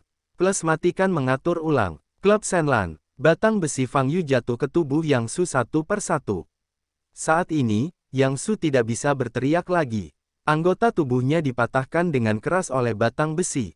Jika memungkinkan, Yang Su lebih suka pingsan sendirian. Tapi dia tidak bisa pingsan, malah dia sangat terjaga, menanggung rasa sakit dari setiap tusukan. Zhao Xuanger di pintu kamar pribadi sudah terkejut. Dia bahkan merasa Yang Su telah dibunuh oleh Fang Yu. Fang Yu saat ini bahkan lebih menakutkan daripada iblis di matanya. Fang Yu menghancurkan lebih dari selusin tongkat sampai dia menghancurkan tulang tangan dan tulang kaki Yang Su hingga berkeping-keping. Tongkat terakhir mengenai darah kehidupan Yang Su. Setelah pertarungan, permusuhan Fang Yu akhirnya mereda. Yang Su dipukuli dan kejang-kejang, menyebabkan inkontinensia. Anggota tubuhnya lumpuh seperti karet, dan kulit anggota tubuhnya tenggelam. Orang yang melihat situasi tragis ini pasti akan ketakutan. Itu terlalu kejam. Fang Yu melemparkan batang besi itu ke samping, dan berjalan ke Tang Xiaorou. Tang Xiaorou membuka mata indahnya dan menatap Fang Yu, dengan ketakutan dan kegembiraan di matanya. Orang yang takut adalah Fang Yu yang kejam dan dingin tadi, dan yang menyenangkan adalah Fang Yu tidak marah padanya, tetapi malah datang untuk menyelamatkannya. Pada saat ini, kesadaran Tang Xiaorou menjadi semakin kabur, dan dia merasa kecepatan otaknya menjadi sangat lambat. Fang Yu meraih tangan kecil lembut Tang Xiaorou, dan menyampaikan ledakan energi sejati padanya. Zen Qi memasuki pembuluh darah Tang Xiaorou dan mengeluarkan kekuatan obat di dalam darah. Pori-pori di tubuh Tang Xiaorou terbuka dan dia mulai berkeringat. 2 menit kemudian, Fang Yu melepaskan tangannya. Tang Xiaorou terkejut saat mengetahui bahwa dia mampu meningkatkan kekuatannya. Jadi, dia duduk tegak dan menoleh untuk melihat Fang Yu. Saat ini, Fang Yu sudah duduk di sofa di sebelahnya. Fang Yu, maaf, aku salah sebelumnya. Tang Xiaorou memandang Fang Yu dengan air mata berlinang dan berkata. Fang Yu terkejut, dan segera mengerti apa maksud Tang Xiaorou. Tidak perlu meminta maaf, aku baru saja menyelamatkanmu, kata Fang Yu.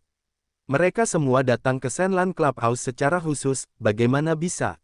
Tang Xiaorou tahu bahwa Fang Yu pasti sedang mencari alasan, dan dia tidak mau mengakui bahwa dia ada di sini untuk menyelamatkannya. Namun, dia tidak akan membeberkannya.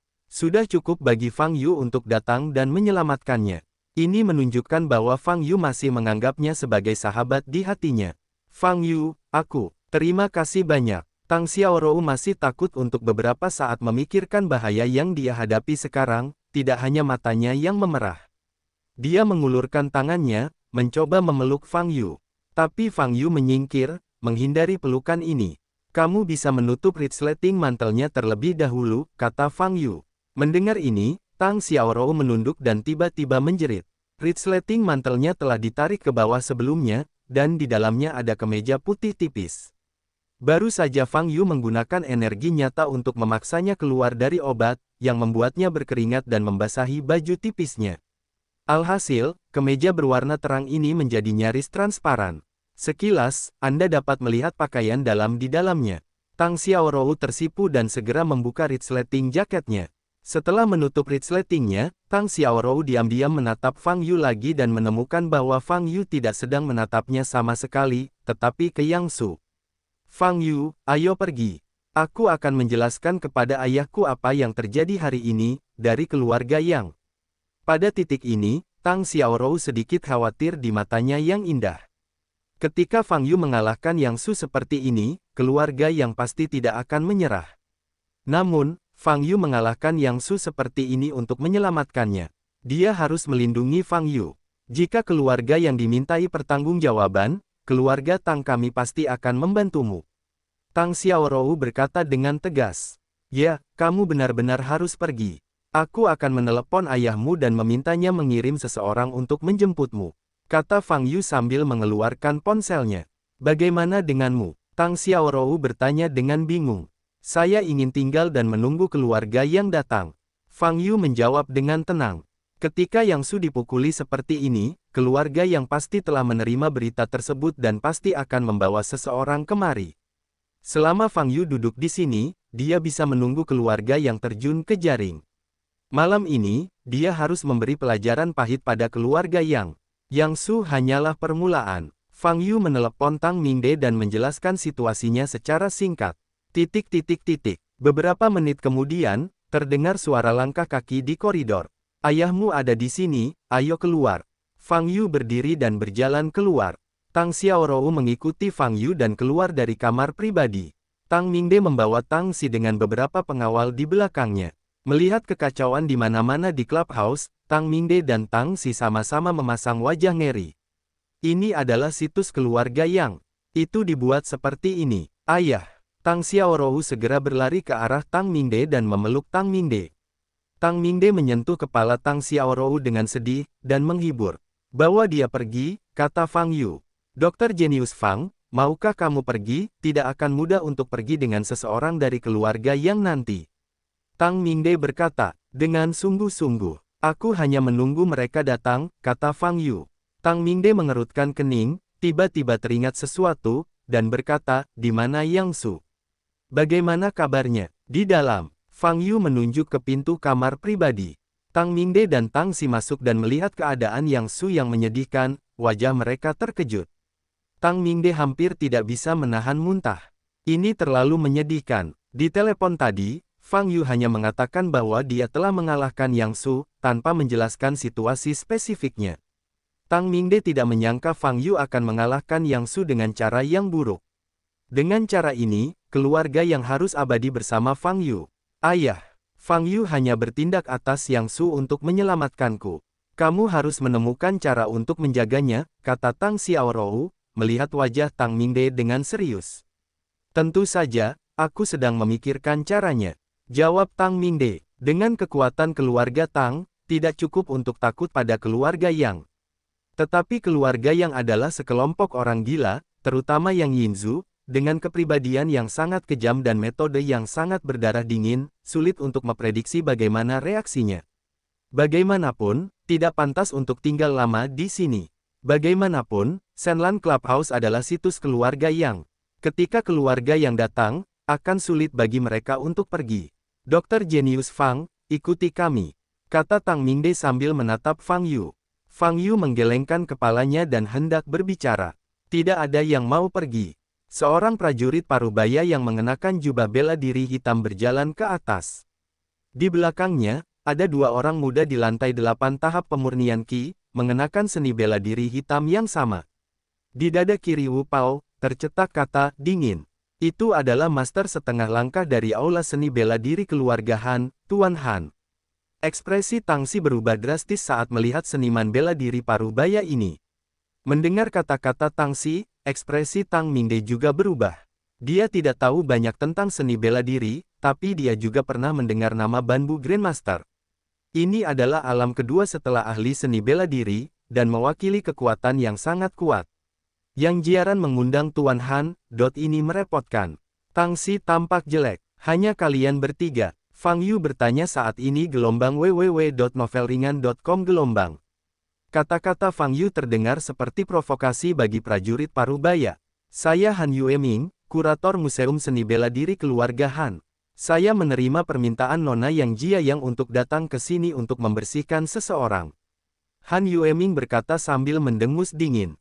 Setelah berbicara, dia melihat beberapa orang di depannya dan bertanya, kamu, siapa Fang Yu? Fang Yu sangat kecewa. Yang Yinzu tidak datang, begitu pula Yang Saorong. Yang Su akan dipukuli sampai mati. Sebagai ayah dan saudara perempuan, dia bahkan tidak melihatnya. Anggota keluarga Yang ini berdarah dingin.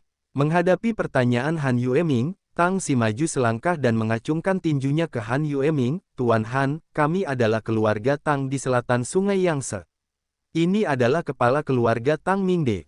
Mohon juga minta guru untuk memberi kami sedikit gambaran tentang keluarga Tang. Petik 2. Sudah larut. Han Yueming menyela dengan tajam sebelum Tang Xi menyelesaikannya.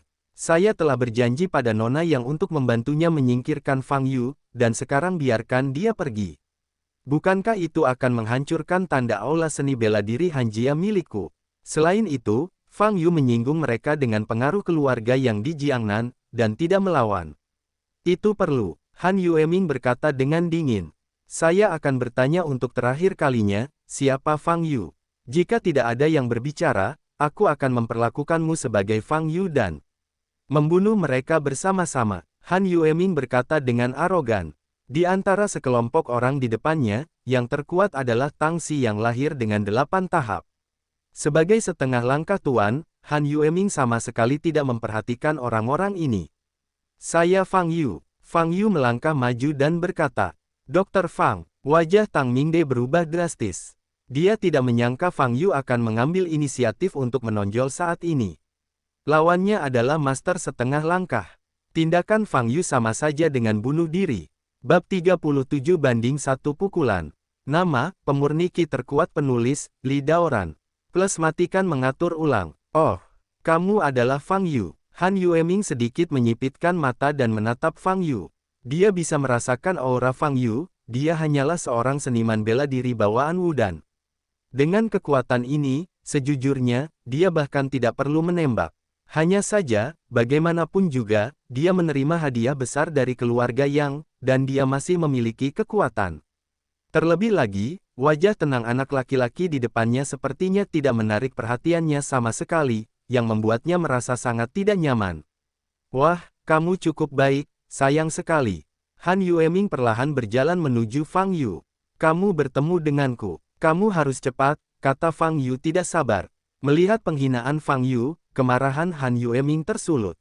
Sebagai master setengah langkah, dia tidak pernah dihina sebanyak ini. Nak, karena kamu bersulang dan tidak makan, jangan salahkan aku karena melakukan pekerjaan yang berat. Han Yueming sudah bergegas menuju Fang Yu saat dia berbicara. Bergegas di depan Fang Yu, Han Yueming tidak ragu-ragu, dan meledakkan dada Fang Yu dengan pukulan. Sebagai master setengah langkah, Han Yueming telah mampu mengendalikan energi aslinya. Dalam pukulannya, terdapat kekuatan Zenki, cukup kuat untuk menghancurkan batu seukuran bola basket. Wajah tanpa ekspresi Fang Yu juga melontarkan pukulan. Seorang pejuang Wudan bawaan, berani menghadapi saya. Pengadilan kematian. Mata Han Yueming dingin. Ledakan. Terdengar suara keras. Energi tabrakan yang menyebalkan itu meledak di udara, dan gelombang kekuatan menghilang, mengguncang Tang Mingde dan yang lainnya yang menyaksikan pertempuran itu mundur beberapa langkah. Melihat lebih dekat, dia menemukan bahwa Fang Yu masih berdiri di tempatnya. Dan Han Yueming telah pergi. Tang Xi melihat ke depan dan hatinya terkejut. Saya melihat depresi berbentuk manusia di dinding sebelah koridor. Seluruh pribadi Han Yueming terjebak di dalamnya.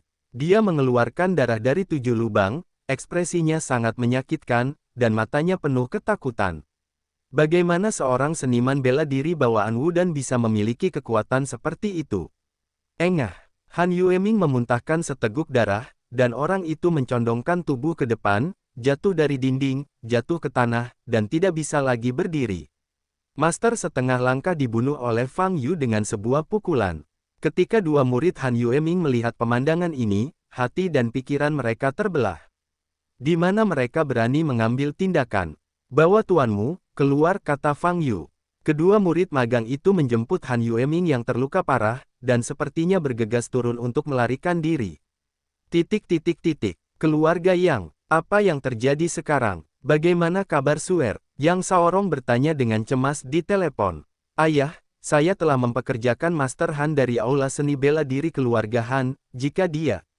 Yang Yinzu berkata dengan ekspresi muram. Sebelum dia selesai berbicara, ponselnya berdering. Yang Yinzu segera terhubung, dan setelah mendengar kata-kata pihak lain, wajahnya benar-benar mengerikan. Bentak, dia menghancurkan teleponnya ke tanah. Sebenarnya, bahkan master setengah langkah tidak bisa memberi sanksi pada Fang Yu. Seberapa kuat kekuatan Fang Yu? Yinzu, apa yang terjadi? Yang Saorong bertanya dengan cemas di seberang sana. Yang Yinzu mengulurkan tangannya untuk menutupi wajahnya, tidak berbicara, napasnya menjadi lebih berat. Dia tidak pernah berpikir bahwa keluarga yang akan menghadapi situasi kritis seperti ini suatu hari nanti. Kekuatan Fang Yu jauh melebihi imajinasinya. Untuk saat ini, jika berhadapan langsung, keluarga yang pasti akan menderita. Ayah, aku harus meninggalkan keluarga yang untuk sementara waktu, jadi jangan kembali ke Tiongkok, tinggallah di sana bersama ibumu sebentar. Ini perjalanan yang bagus untuk bersantai. Setelah terdiam beberapa saat, Yang Yinzu berkata dengan suara serak. Kamu sudah pergi, dan kami tidak akan kembali, apa yang harus dilakukan Suer? Kami tidak tahu apa yang terjadi dengannya sekarang. Yang Saorong berkata dengan tergesa-gesa. Kami hanya dapat mengirim seseorang untuk membawanya ke rumah sakit dan merawatnya. Sebelum kakak tertua meninggalkan Bea Cukai, kami hanya dapat melakukan ini. Tinggal di kota Jianghai hanya akan dipanggil oleh Fang Yu, lalu. Bambu Yang Yin tidak melanjutkan. Yang Saorong juga terdiam di sana. Sayang sekali, Yang Su akan dipukuli sampai mati. Sebagai kerabat dekat, mereka bahkan tidak berani melihat, bahkan bersembunyi jauh. Sayang sekali hal ini. Di ujung lain telepon, dahi Yang Saorong berwarna biru, tinjunya mengepal, dan buku-buku jarinya memutih. Ayah, kita hanya perlu menghela nafas lega, dan menunggu sampai kakak tertua meninggalkan Bea Cukai, kita akan kembali. Pada saat itu, aku bersumpah bahwa Fang Yu, seorang bajingan, akan digagalkan. Sebelum itu, aku akan memotong anggota tubuhnya, matanya tergores, biarkan dia berlutut di keluarga yang kita dan bersujud kepada kita. Yang Yinzu mengertakkan gigi dan berkata dengan getir, dengan ekspresi mematikan di matanya. Gedung Klub Shenlan. Fang Yu tahu bahwa setelah Han Yueming dikalahkan olehnya, keluarga yang tidak akan mengirim siapapun lagi. Ayo pergi, Fang Yu berkata pada Tang Mingde dan yang lainnya. Tang Mingde dan yang lainnya masih shock, tatapan mereka pada Fang Yu penuh dengan kekaguman. Setelah beberapa langkah, keluarga yang pasti akan mengirim seseorang untuk membawanya pergi, jangan pedulikan hal itu, kata Fang Yu. Fang Yu merasa Yang Su sangat menyedihkan. Keluarganya terlalu tenang dan keras. Dia begitu tenang hingga dia hampir berdarah dingin, dan bahkan Yang Su dipukuli seperti ini, tapi dia tidak bisa menahan diri untuk tidak melihatnya. Namun dalam sejarah, ada beberapa orang yang terkenal berdarah dingin, dan hampir semuanya berhasil meraih prestasi gemilang pada akhirnya. Entah memanggil kaisar sebagai kaisar, atau mendominasi dan menjadi tuan. Sepertinya ada karakter seperti itu di keluarga Yang. Setelah meninggalkan Shenlan Clubhouse, Fang Yu langsung pergi ke rumah sakit rakyat Jianghai. Dalam perjalanan, dia menerima telepon dari Ji Rumei. Benar saja, Yang Yinzu telah meninggalkan rumah Yang, naik pesawat, dan terbang. Adapun kemana dia pergi, Ji Rumei tidak mengetahuinya. Fang Yu telah mengantisipasi hal ini sejak lama, jadi dia sama sekali tidak berniat pergi ke keluarga Yang. Setelah mengalahkan Yang Su sebagai sayur, permusuhan Fang Yu pada dasarnya hilang. Adapun anggota keluarga yang lainnya, mereka akan selalu kembali. Belum terlambat untuk menemukannya lagi. Di bangsal, Yu Yuiwe sedang berbaring di tempat tidur dengan mata tertutup, kulitnya cukup bagus.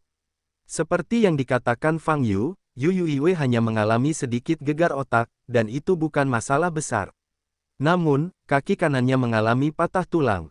Dokter mengatakan bahwa pelat baja harus dimasukkan agar Yu Yuiwe dapat terus menggunakan kaki kanannya. Namun dengan cara ini, kaki kanan Yu Yuiwe pasti akan terpengaruh, dan dia tidak akan bisa melakukan latihan berat seperti menari di kemudian hari. Mendengar berita ini, Wang Yan menangis. Yu Yuiwe baru berusia 16 tahun, dan masa depannya masih panjang.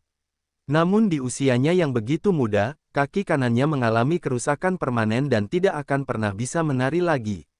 Yu Yuiwe paling suka menari. Perayaan sekolah tahun ini, dia akan tampil di atas panggung. Bibi Wang, kamu tidak perlu terlalu khawatir. Aku bisa menyembuhkan kaki Yu Yuiwe. Mungkin mereka tidak bisa pulih sepenuhnya, tapi efeknya pasti lebih baik daripada pelat baja. Fang Yu berkata pada Wang Yan. Wang Yan memandang Fang Yu, matanya bingung. Fang Yu, seorang siswa sekolah menengah, masih mengetahui keterampilan medis. Bibi Wang, membaca www.wukansu.com. Jika kamu percaya padaku, aku bisa membantu penyembuhan Yu Yiwei sekarang, kata Fang Yu. Wang Yan tahu bahwa Fang Yu tidak akan pernah bisa menyakiti Yu Yiwei. Meskipun dia tidak tahu bagaimana Fang Yu disembuhkan, dia memilih untuk percaya pada Fang Yu. Fang Yu meminta Wang Yan meninggalkan bangsal terlebih dahulu, karena setelah itu dia membutuhkan perhatian yang sangat terfokus. Luka di kaki kanan Yu Yiwei telah diplester dan dibalut. Fang Yu langsung melepaskan ikatan perbannya. Pada saat ini, luka ungu merah Yu Yiwei dapat terlihat. Dalam posisi ini, tulangnya patah. Fang Yu mengulurkan tangan kanannya dan menekannya pada posisi ini. Ki kemerahan dipancarkan dari tangan Fang Yu, diteruskan ke luka Yu Yiwei, memperbaiki tulang Yu Yiwei. Setelah setengah jam, Fang Yu menyelesaikan perawatannya. Saat ini, lapisan keringat halus muncul di dahinya. Menggunakan Zenki untuk memperbaiki tubuh fisik memerlukan pengendalian Zenki yang sangat hati-hati. Fang Yu baru saja memanipulasi puluhan ribu Zenki yang lebih tipis dari sehelai rambut untuk beredar di tulangnya. Prosesnya cukup rumit. Jika salah satu langkahnya salah, maka akan merusak kaki kanan Yu Yiwei dan membuatnya merasa tidak nyaman. Untungnya, Fang Yu tidak melakukan kesalahan. Setelah Yu Yiwei bangun, dia tidak akan merasakan cedera apapun di kaki kanannya. Fang Yu membuka pintu bangsal dan berkata kepada Wang Yan yang sedang menunggu dengan cemas di luar pintu, "Bibi Wang, Yu Yiwei seharusnya baik-baik saja." Wang Yan berjalan cepat ke bangsal dan melihat kaki kanan Yu Yiwei, yang telah pulih seperti sebelumnya, dan bahkan tidak bisa melihat kemerahan dan bengkak. Ini. Wang Yan awalnya tidak memiliki harapan pada Fang Yu, tapi dia tidak berharap Fang Yu benar-benar melakukannya. Setidaknya di permukaan, kaki kanan Yu Yiwei tidak terluka. "Xiao Yu, aku benar-benar tidak tahu bagaimana harus berterima kasih," kata Wang Yan sambil menangis. Bab 38, kamu terlihat tidak sehat. Nama, pemurni Qi terkuat penulis, Li Daoran. Plus matikan mengatur ulang. Setelah Yu Yiwei bangun, dia bisa segera berjalan bebas di tanah. Dokter yang merawatnya sangat terkejut sehingga dia tidak dapat berbicara, dan meneriakkan keajaiban. Setelah berbicara dengan Yu Yiwei sebentar di samping ranjang rumah sakit, Fang Yu pergi. Ketika dia kembali ke desa di kota, dia teringat bahwa bangunan kecil itu telah hancur menjadi reruntuhan. Bahan obat di ruang penyimpanan. Ekspresi Fang Yu berubah ketika dia memikirkan hal ini. Dengan tingkat ledakan sebesar ini, bahan obat tersebut pasti sudah habis bahkan tanpa teraknya. "Xiao Xia, aku minta maaf padamu." Fang Yu menghela nafas dalam hatinya. Sebuah bangunan dibom dan banyak bahan obat langka dibom. Akun ini harus diperhitungkan pada keluarga Yang Shaorong dan Yang Yinzu tidak bisa bersembunyi seumur hidup. Selama mereka kembali, Fang Yu akan segera datang untuk melunasi rekeningnya. Rumah hilang, di mana harus tidur. Bagi Fang Yu, tidur dan makan adalah prioritas utama. Saat itu jam 11 tengah malam, dan Fang Yu tidak dapat menemukan tempat lain. Jadi dia memutar nomor telepon Ji Rumei. "Tuan Fang, jika Anda tidak menyukainya, Anda bisa datang ke rumah kami untuk tinggal sementara." "Tidak masalah." Fang Yu langsung setuju. 20 menit kemudian, mobil kiriman keluarga Ji tiba. Fang Yu membuka pintu mobil dan duduk, dan menemukan Ji Rumei sedang duduk di dalam. "Saya baru saja menyelesaikan pekerjaan saya, jadi saya akan datang menjemput Anda, Tuan." Ji Rumei tersenyum pada Fang Yu. Ji Rumei mengenakan setelan wanita dengan riasan tipis di wajahnya dan aroma anggrek ringan di tubuhnya. "Tuan Fang, Anda benar-benar tak terkalahkan malam ini. Saya mendengar Yang Su dipukuli oleh Anda hingga menjadi lumpuh." Ji Rumei memandang Fang Yu dan berkata dengan mata cerah. "Yang Su dijemput?" Fang Yu bertanya. "Yah, keluarga yang mengirim seseorang untuk membawanya pergi," kata Ji Rumei. Fang Yu mengangguk dan tidak berkata apa-apa. "Tuan Fang, saya berani bertanya, pada tingkat berapa kekuatan Anda?" Ji Rumei sedikit mencondongkan tubuh ke depan dan bertanya dengan lembut. "Menurut pernyataan Anda, kekuatan saya melekat pada tahap 9836. Fang Yu menjawab dengan jujur. Tapi Ji Rumei terkekeh dan berkata, "Tuan Fang, jika Anda tidak ingin mengatakannya, lupakan saja, kenapa lucu sekali. Fang Yu melihat keluar jendela, dia tahu dia akan jujur dan tidak ada yang akan mempercayainya. Setelah terdiam beberapa saat, Ji Rumei dengan lemah berkata, Tuan Fang, apakah menurut Anda saya tidak tampan, jadi Anda bahkan tidak melihat saya setelah masuk ke dalam mobil? Apakah ini semua diperhatikan? Fang Yu sebenarnya tidak ingin melihat wajah Ji Rumei, bukan karena tidak tampan, tapi karena dia tidak ingin mengingat wanita itu. Wanita itu seharusnya tidak meninggalkan keturunan. Tapi kenapa dua orang yang tidak memiliki hubungan darah terlihat sangat mirip? Kamu sangat cantik, kata Fang Yu, masih tidak menatap Ji Rumei. Lalu kenapa kamu bahkan tidak mau melihatku? Kamu hanya berpikir aku tidak terlihat baik di hatimu, kan? Ji Rumei berkata dengan sedikit genit. Fang Yu Wuxin terlalu banyak berkomunikasi dengannya tentang topik ini, dan kemudian menjawab, sebenarnya, menurutku kamu tidak tampan. Petik 2 titik titik titik petik 2. Alis Jiru tertegun. Topiknya berakhir. Titik titik titik. Setelah tiba di rumah Ji, Fang Yu memilih kamar tamu secara acak, dan berbaring untuk beristirahat setelah mandi sebentar. Fang Yu datang ke kelas keesokan harinya, Tang Xiaorou sudah menunggunya. Di mejanya ada 2 sarapan, yang satu sandwich dan yang lainnya sandwich. Fang Yu, aku bahkan menyediakan sarapan untukmu kemarin. Pipi halus Tang Xiaorou sedikit memerah, kata, bukankah kamu bilang pola harian tidak bisa diulang? Kenapa sama-sama sandwich? Fang Yu bertanya, tidak sama, yang satu diapit bacon dan yang lainnya diapit ham. Coba cepat, enak, desak Tang Xiaorou. Fang Yu menggigit sandwichnya. Sejujurnya, ini cukup rata-rata. Tetapi melihat ekspresi gugup Tang Xiaorou, dia tahu bahwa ini dilakukan oleh Tang Xiaorou sendiri, dan berkata, tidak apa-apa. Tang Xiaorou sangat gembira dan berkata, saya melakukan ini. Pengerjaannya tidak buruk, masih banyak ruang untuk perbaikan. Fang Yu berkomentar. Para siswa di sekitar, melihat Tang Xiaorou berbicara dan tertawa dengan Fang Yu, mereka semua menunjukkan keraguan mereka.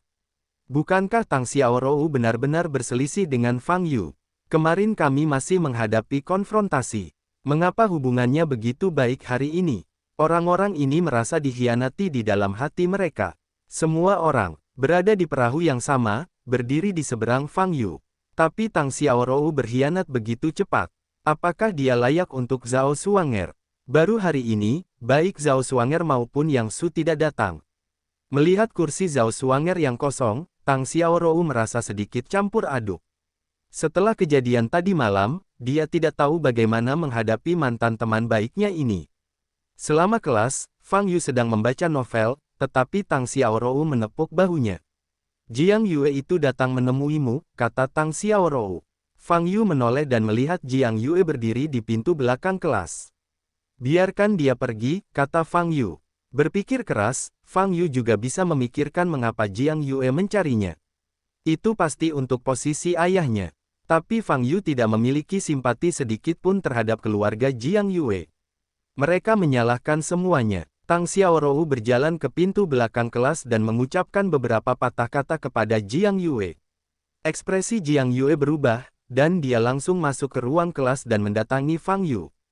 Fang Yu, apa sebenarnya yang kamu ingin aku lakukan agar Nona Ji melepaskan ayahku? Tidak peduli apa yang kamu minta, aku bisa menerimanya. Jiang Yue memandang Fang Yu dan berkata. Fang Yu tidak berbicara dan terus membaca novelnya. Fang Yu, aku mohon, ayahku benar-benar tidak bisa kehilangan pekerjaan itu.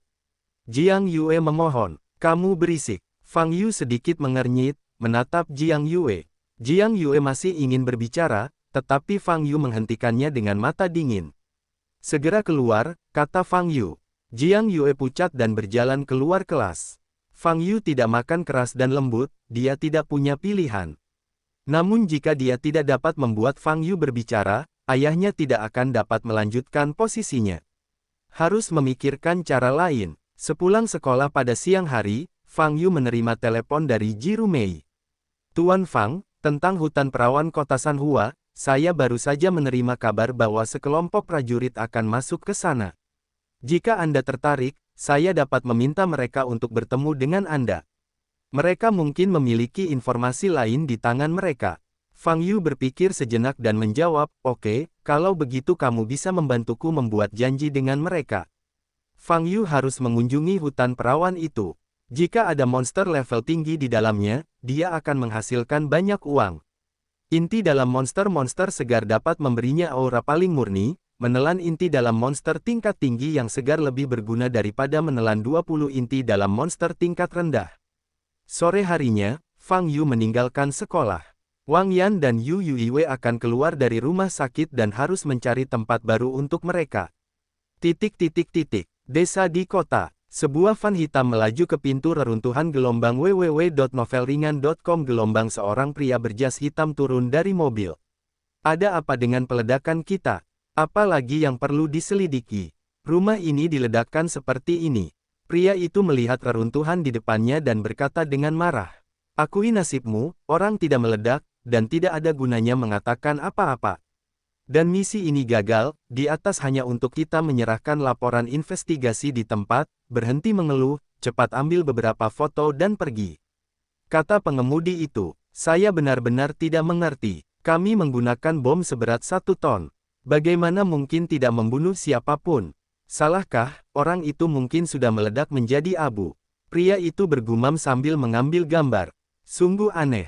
Sebagai ahli peledakan, ia telah menghitung dengan sempurna berapa banyak bahan peledak yang dibutuhkan untuk meledakkan gedung ini, dan berhasil meledakkan bahan peledak tersebut pada saat target mendorong pintu.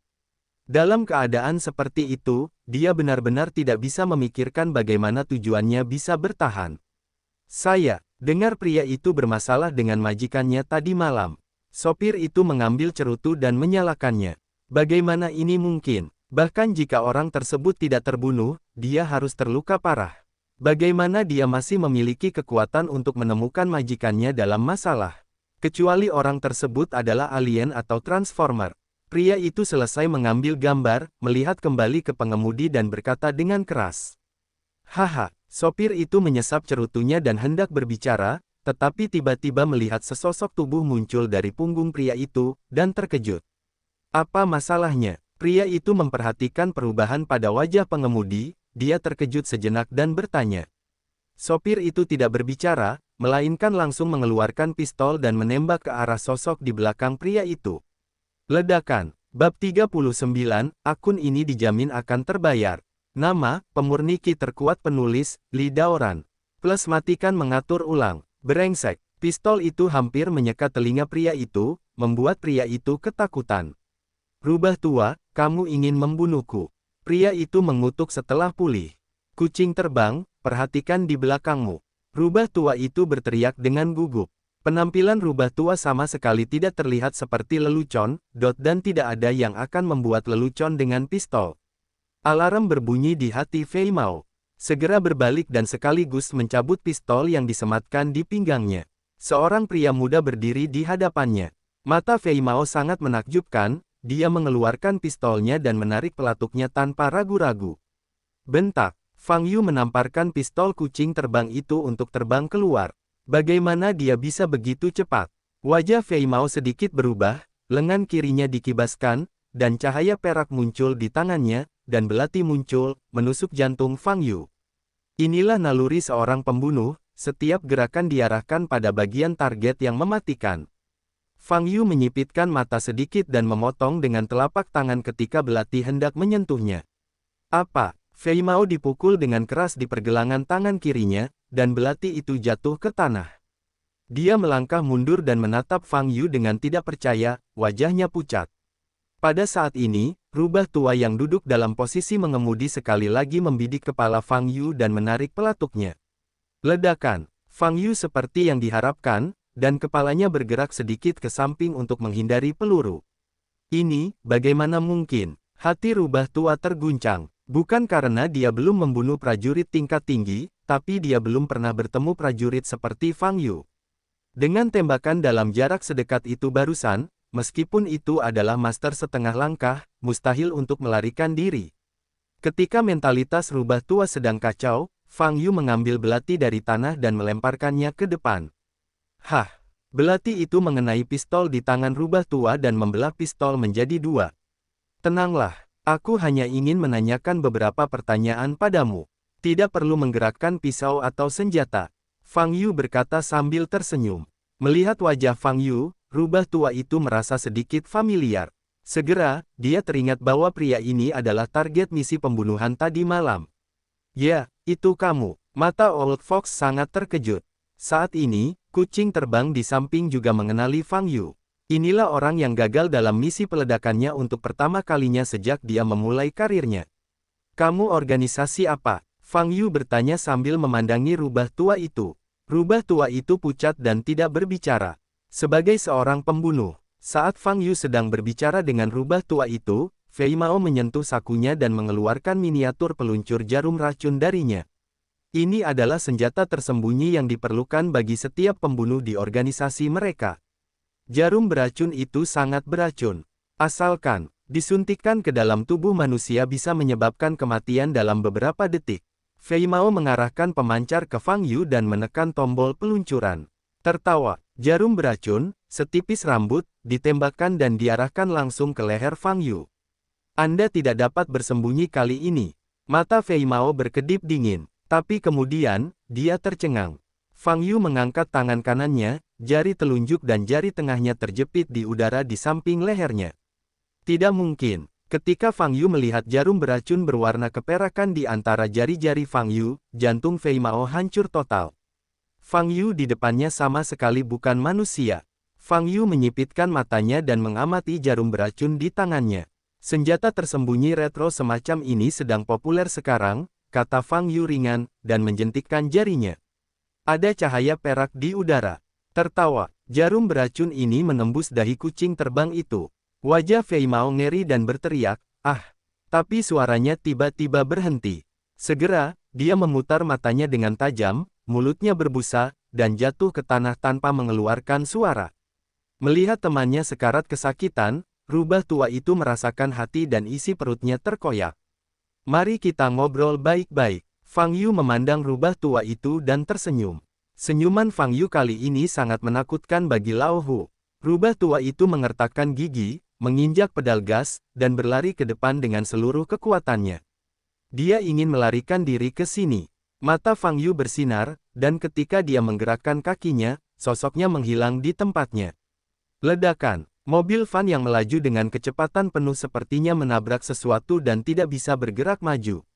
Lao Hu melihat lebih dekat dan menemukan bahwa Fang Yu sedang berdiri di depan mobil dengan telapak tangan menempel di bagian depan mobil. Wajah rubah tua pucat, dia menginjak pedal gas, memindahkan gigi, dan memutar setir, tetapi tidak berhasil. Cukup. Fang Yu langsung mengulurkan tangan dan memecahkan jendela mobil, menarik keluar Lao Hu. Aku bertanya untuk terakhir kalinya, kamu organisasi apa? Fang Yu bertanya dengan suara dingin, sambil memegangi kerah rubah tua itu. Rumahnya hancur akibat pengeboman, bahan obat-obatan hilang, dan banyak pakaian, tempat tidur, sayuran hijau sebelum dia bisa makan. Untungnya, jika tidak, kerugiannya akan semakin besar. Atas kerugian ini, selain kompensasi dari keluarga yang, organisasi pembunuh ini tidak bisa melepaskannya. Rubah tua masih menutup mulutnya rapat-rapat dan menolak berbicara. Dia tahu bahwa jika dia membuka mulutnya, bahkan jika Fang Yu tidak membunuhnya, dia tidak akan selamat, dan organisasi pasti akan membunuhnya, seorang pengkhianat yang melanggar aturan. Lagi pula itu adalah kematian, lebih baik mati dengan lebih heroik. Menolak mengatakannya. Bagus sekali. Fang Yu tersenyum dingin, mengulurkan tangan kanannya, dan meraih kepala rubah tua. Kemudian, kepolosan murni, dengan paksa menembus kepala rubah tua itu. Sangat marah, rubah tua hanya merasakan kesemutan di otaknya, seolah-olah ada yang menusuk otaknya dengan ratusan jarum. Ini adalah rasa sakit yang luar biasa. Apa? Rubah tua itu langsung menangis, dan seluruh tubuhnya mengejang. Kubilang. Fang Yu menarik kembali zenkinya dan menatap rubah tua itu. Ah, kita diorganisir oleh Valet, kata rubah tua sambil memegangi kepalanya. Organisasi Valet. Fang Yu belum pernah mendengarnya. Di mana markas besarnya? Berapa banyak orang yang masih berada di kota Jianghai? Fang Yu terus bertanya. Markas besarnya berada di Huaibei. Lokasi tepatnya tidak jelas. Tugas pada hari kerja diberikan kepada kami melalui internet. Adapun berapa banyak orang yang masih di kota Jianghai, saya tidak tahu, kata Laohu. Bagaimana, kamu menghubungimu di hari kerja? Fang Yu bertanya. Sial, andalkan ini. Rubah tua tidak mau menahan rasa sakit sekarang. Dia menjawab dengan cepat dan mengeluarkan pagar hitam dari saku celananya. Telepon kamu sekarang, perintah Fang Yu. Sekarang, rubah tua itu sedikit takut. Jika organisasi mengetahui bahwa dia telah mengungkapkan begitu banyak informasi, 10 di antaranya tidak akan cukup untuk mati. Tetapi ketika dia bersentuhan dengan mata dingin Fang Yu, dia berperang dingin dan menekan kode panggilan. Bip, bip, bip. Mesin pemanggil merespons beberapa saat dan terhubung, tetapi pihak lain tidak berbicara. Fang Yu mengambil pagar itu dan berkata, ini Fang Yu, kamu harusnya tahu siapa aku. Orang yang dibom olehmu kemarin. Saya punya akun dan ingin menghitungnya dengan Anda. Pihak lain tetap diam. Fang Yu hendak melanjutkan pembicaraan, ketika pagar UU membaca www.ukansu.com mendengar bunyi bip. Panggilan telepon sudah selesai. Fang Yu mengembalikan pagar itu ke Laohu. Kembalilah dan beritahu kamu, cepat atau lambat aku akan menemukannya. Mereka harus membayar tagihannya. Fang Yu selesai berbicara, berbalik dan pergi. Kelurahan ini akan dibongkar dan dibangun kembali, banyak bangunan yang diblokir oleh pengembang dan tidak dapat ditempati. Bangunan yang tersisa entah ditempati oleh orang atau terlalu tua untuk ditinggali. Setelah memikirkannya, Fang Yu memutuskan untuk pergi ke rumah Tang untuk memberikan akupuntur kepada orang tua Tang dan membiarkan Tang Mingde membantu mencari tempat tinggal. Setengah jam kemudian, Fang Yu datang ke rumah Tang. Fang Yu pertama kali melakukan akupuntur untuk Tuan Tang. Dibandingkan minggu sebelumnya, warna kulit kakek Tang jelas meningkat pesat, dan dia bahkan bisa bangun dan berjalan-jalan. Bagi Fang Yu, Pastor Tang sangat berterima kasih. Bocah yang sangat jenius, andai saja dia bisa lebih dekat dengan keluarga Tang. Dokter Jenius Fang, ku dengar kamu satu meja dengan Xiao Rou di sekolah, bagaimana kabarmu? Tang tua bertanya. Tidak buruk, jawab Fang Yu. Xiao Rou mungkin sedikit centil dan keras kepala, tapi dia adalah anak yang sangat sederhana dan baik hati. Di hari kerja, Pastor Tang berkata sambil tersenyum tentang karakter Tang Xiao Rou dan beberapa cerita dari masa kecilnya. Dengan pengalaman Fang Yu, bagaimana pikiran Pastor Tang bisa gagal untuk memahami? Bukankah kamu hanya ingin menjodohkannya dengan Tang Xiao Rou? Tapi Fang Yu dan Tang Xiao Rou tidak bisa bersama. Pasangan tua dan istri muda masih disebut sapi tua untuk memakan rumput yang empuk. Tapi apa itu Fang Yu, yang usianya hampir 5.000 tahun? Monster tua itu hanya memakan manusia, bukan rumput, babak 40, Yang Jian. Nama, pemurni ki terkuat penulis, Li Daoran.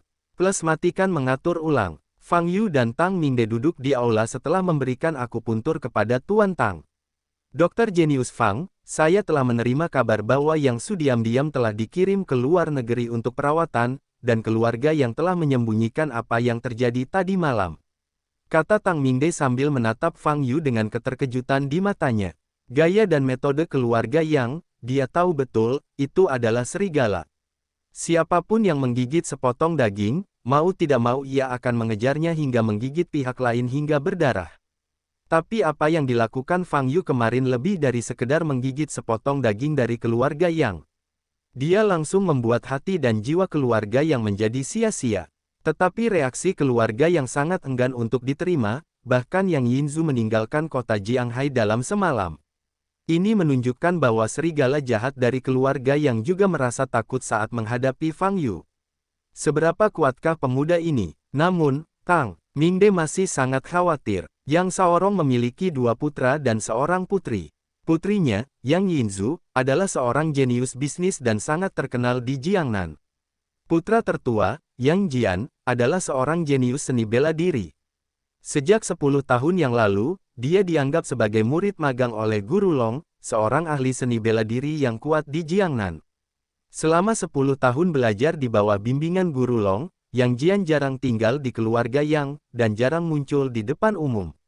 Hanya sedikit orang yang tahu tentang dia. Namun, Tang Mingde mendengar bahwa di bawah bimbingan Guru Long, Yang Jian, yang sudah berbakat, telah membuat kemajuan besar dalam seni bela diri. Dia memasuki ranah master setengah langkah sejak 3 tahun lalu. Sangat mungkin untuk menerobos menjadi ahli bela diri sebelum usia 30 tahun. Bakat seni bela diri seperti itu bisa dikatakan menakjubkan. Jika Yang Jian kembali dan melihat adiknya Yang Su dipukuli seperti itu, dia pasti tidak akan membiarkan Fang Yu pergi. Tang Mingde menceritakan semua kekhawatirannya kepada Fang Yu. Master seni bela diri, mata Fang Yu sedikit bersinar. Pepatah saat ini adalah bahwa ahli seni bela diri, seperti yang dikatakan sebelumnya, adalah masa dasar. Ini adalah alam yang tidak dapat dia capai setelah berkultivasi selama hampir 5.000 tahun, tetapi Yang Jian sebenarnya berharap untuk menerobos sebelum dia berusia 30. Sungguh membuat iri. Melihat rasa iri dalam ekspresi Fang Yu, Tang Mingde sedikit bingung, dan segera mengerti bahwa Fang Yu juga merindukan ranah master seni bela diri. Dr. Fang, dengan bakat Anda, saya yakin Anda akan segera dapat melangkah ke ranah ahli seni bela diri. Selain itu, menurut saya Anda akan menghabiskan waktu lebih sedikit daripada Yang Jian. Tang Mingde berkata dengan tegas. Menurut situasi umum, setelah periode pemurnian gas tingkat ke-12, itu adalah periode pembangunan dasar. Namun, Fang Yu berhasil menembus periode pemurnian Qi tingkat 12, dan hanya butuh 3 bulan, lebih cepat dari siapapun. Saat itu, sang master masih tertawa terbahak-bahak, merasa akhirnya bertemu monster. Guru juga berspekulasi bahwa jika ini terus berlanjut, Fang Yu pasti akan melampaui dia di masa depan, dan dia akan dapat mencapai keabadian dalam waktu 300 tahun. Alhasil, ungkapan itu menjadi kenyataan. Hampir 5.000 tahun telah berlalu, dan Fang Yu masih menyempurnakan Qi, menantikannya. Memikirkan kejadian masa lalu ini, Fang Yu menghela nafas lagi. Melihat Fang Yu menghela nafas, Tang Mingde mengira dia sedih untuk Yang Jian. Jadi Tang Mingde berkata, Nona Fang, Anda tidak perlu terlalu khawatir tentang Yang Jian. Ayah saya mengenal seorang ahli seni bela diri, dan dia dapat memintanya untuk menjadi penengah pada saat itu. Alam seni bela diri Yang Jian jauh lebih tinggi daripada kamu, jika dia benar, tindakanmu sama dengan menindas yang kecil dengan yang besar, yang jelas-jelas melanggar aturan seni bela diri. Fang Yu mengangguk dengan acuh tak acuh. Huaibei, ibu kota selatan, sebuah rumah besar.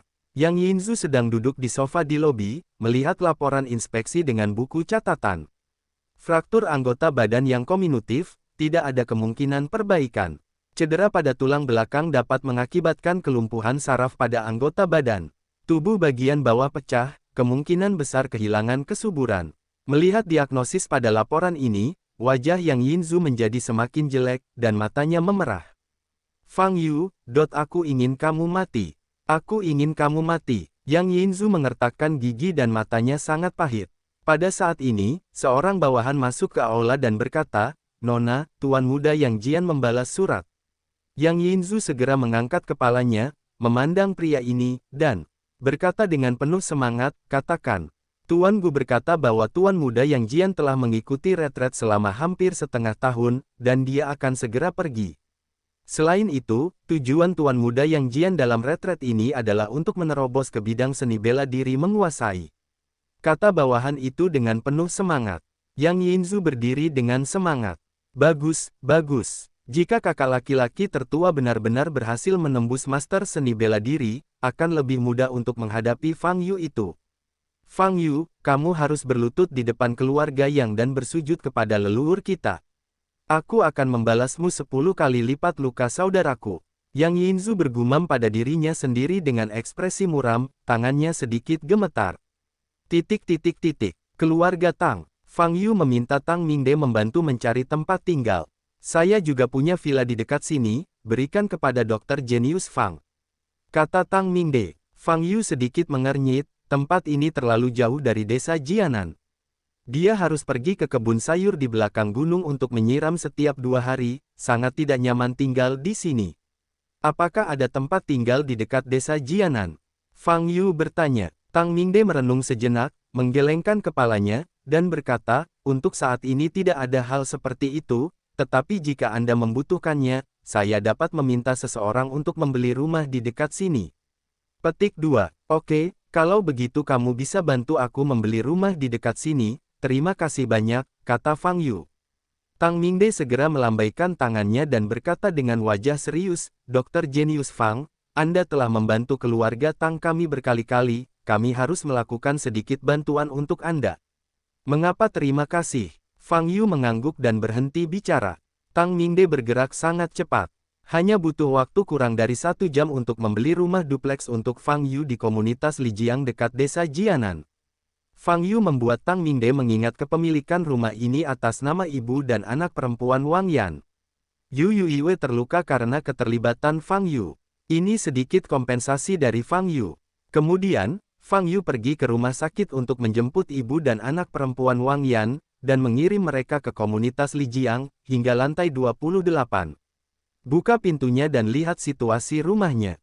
Perabotannya lengkap, dekorasinya indah, dan karena banyaknya lantai, pemandangan di luar jendela juga sangat bagus. Rumah dupleks yang dihias dengan baik dijual setidaknya 3 juta yuan. Yu Yuiwe melihat sekeliling, wajahnya penuh kegembiraan, menoleh dan bertanya pada Fang Yu, Saudara Fang Yu, apakah kita akan tinggal di sini di masa depan? Ya, Fang Yu mengangguk. Bagus, indah sekali di sini. Yu Yuiwe melompat dengan gembira. Tapi ekspresi Wang Yan agak serius. Dia diam-diam menarik Fang Yu ke samping dan bertanya dengan suara rendah, Xiao Yu, harga sewa di sini pasti mahal, kan? Dia sebelumnya meminjam 100.000 yuan milik Fang Yu, dan 60.000 yuan ditransfer kembali ke kampung halamannya untuk merawat ayahnya. Sisa 40.000 yuan awalnya dimaksudkan untuk ditabung untuk biaya kuliah Yu Yuiwe untuk semester berikutnya. Saya tidak menyangka kecelakaan seperti itu terjadi kemarin, dan semua yang ada di rumah hancur. Wang Yan tidak membeli asuransi, jadi dia hanya bisa membeli kembali apa yang hilang. Pakaian, sepatu, tas sekolah Yu Yuiwe, buku. Semuanya membutuhkan uang. Dia belum mendapatkan pekerjaan. Jika sewanya terlalu mahal, dia benar-benar tidak mampu membelinya. Fang Yu mengetahui pikiran Wang Yan dan berkata. Wang Yan terkejut, lalu berkata dengan cemas, bagaimana ini bisa berhasil? Bagaimana kita bisa tinggal di rumah yang begitu indah secara gratis? Tidak apa-apa, temanku sangat kaya dan sama sekali tidak peduli dengan sewa ini. Bibi, Wang, kamu bisa tinggal di sini dengan tenang, kata Fang Yu. Wang Yan menatap wajah Fang Yu dan sepertinya bertanya-tanya apakah dia berbohong. Setelah beberapa saat, dia berkata dengan tulus, kalau begitu, terima kasih banyak pada temanmu. Sebenarnya, rumah ini sudah atas nama Wang Yan. Tapi Fang Yu tahu jika dia mengatakannya sekarang, dengan karakter Wang Yan, dia pasti tidak akan menerimanya. Lebih baik menunggu kesempatan yang cocok untuk mengungkit hal ini lagi.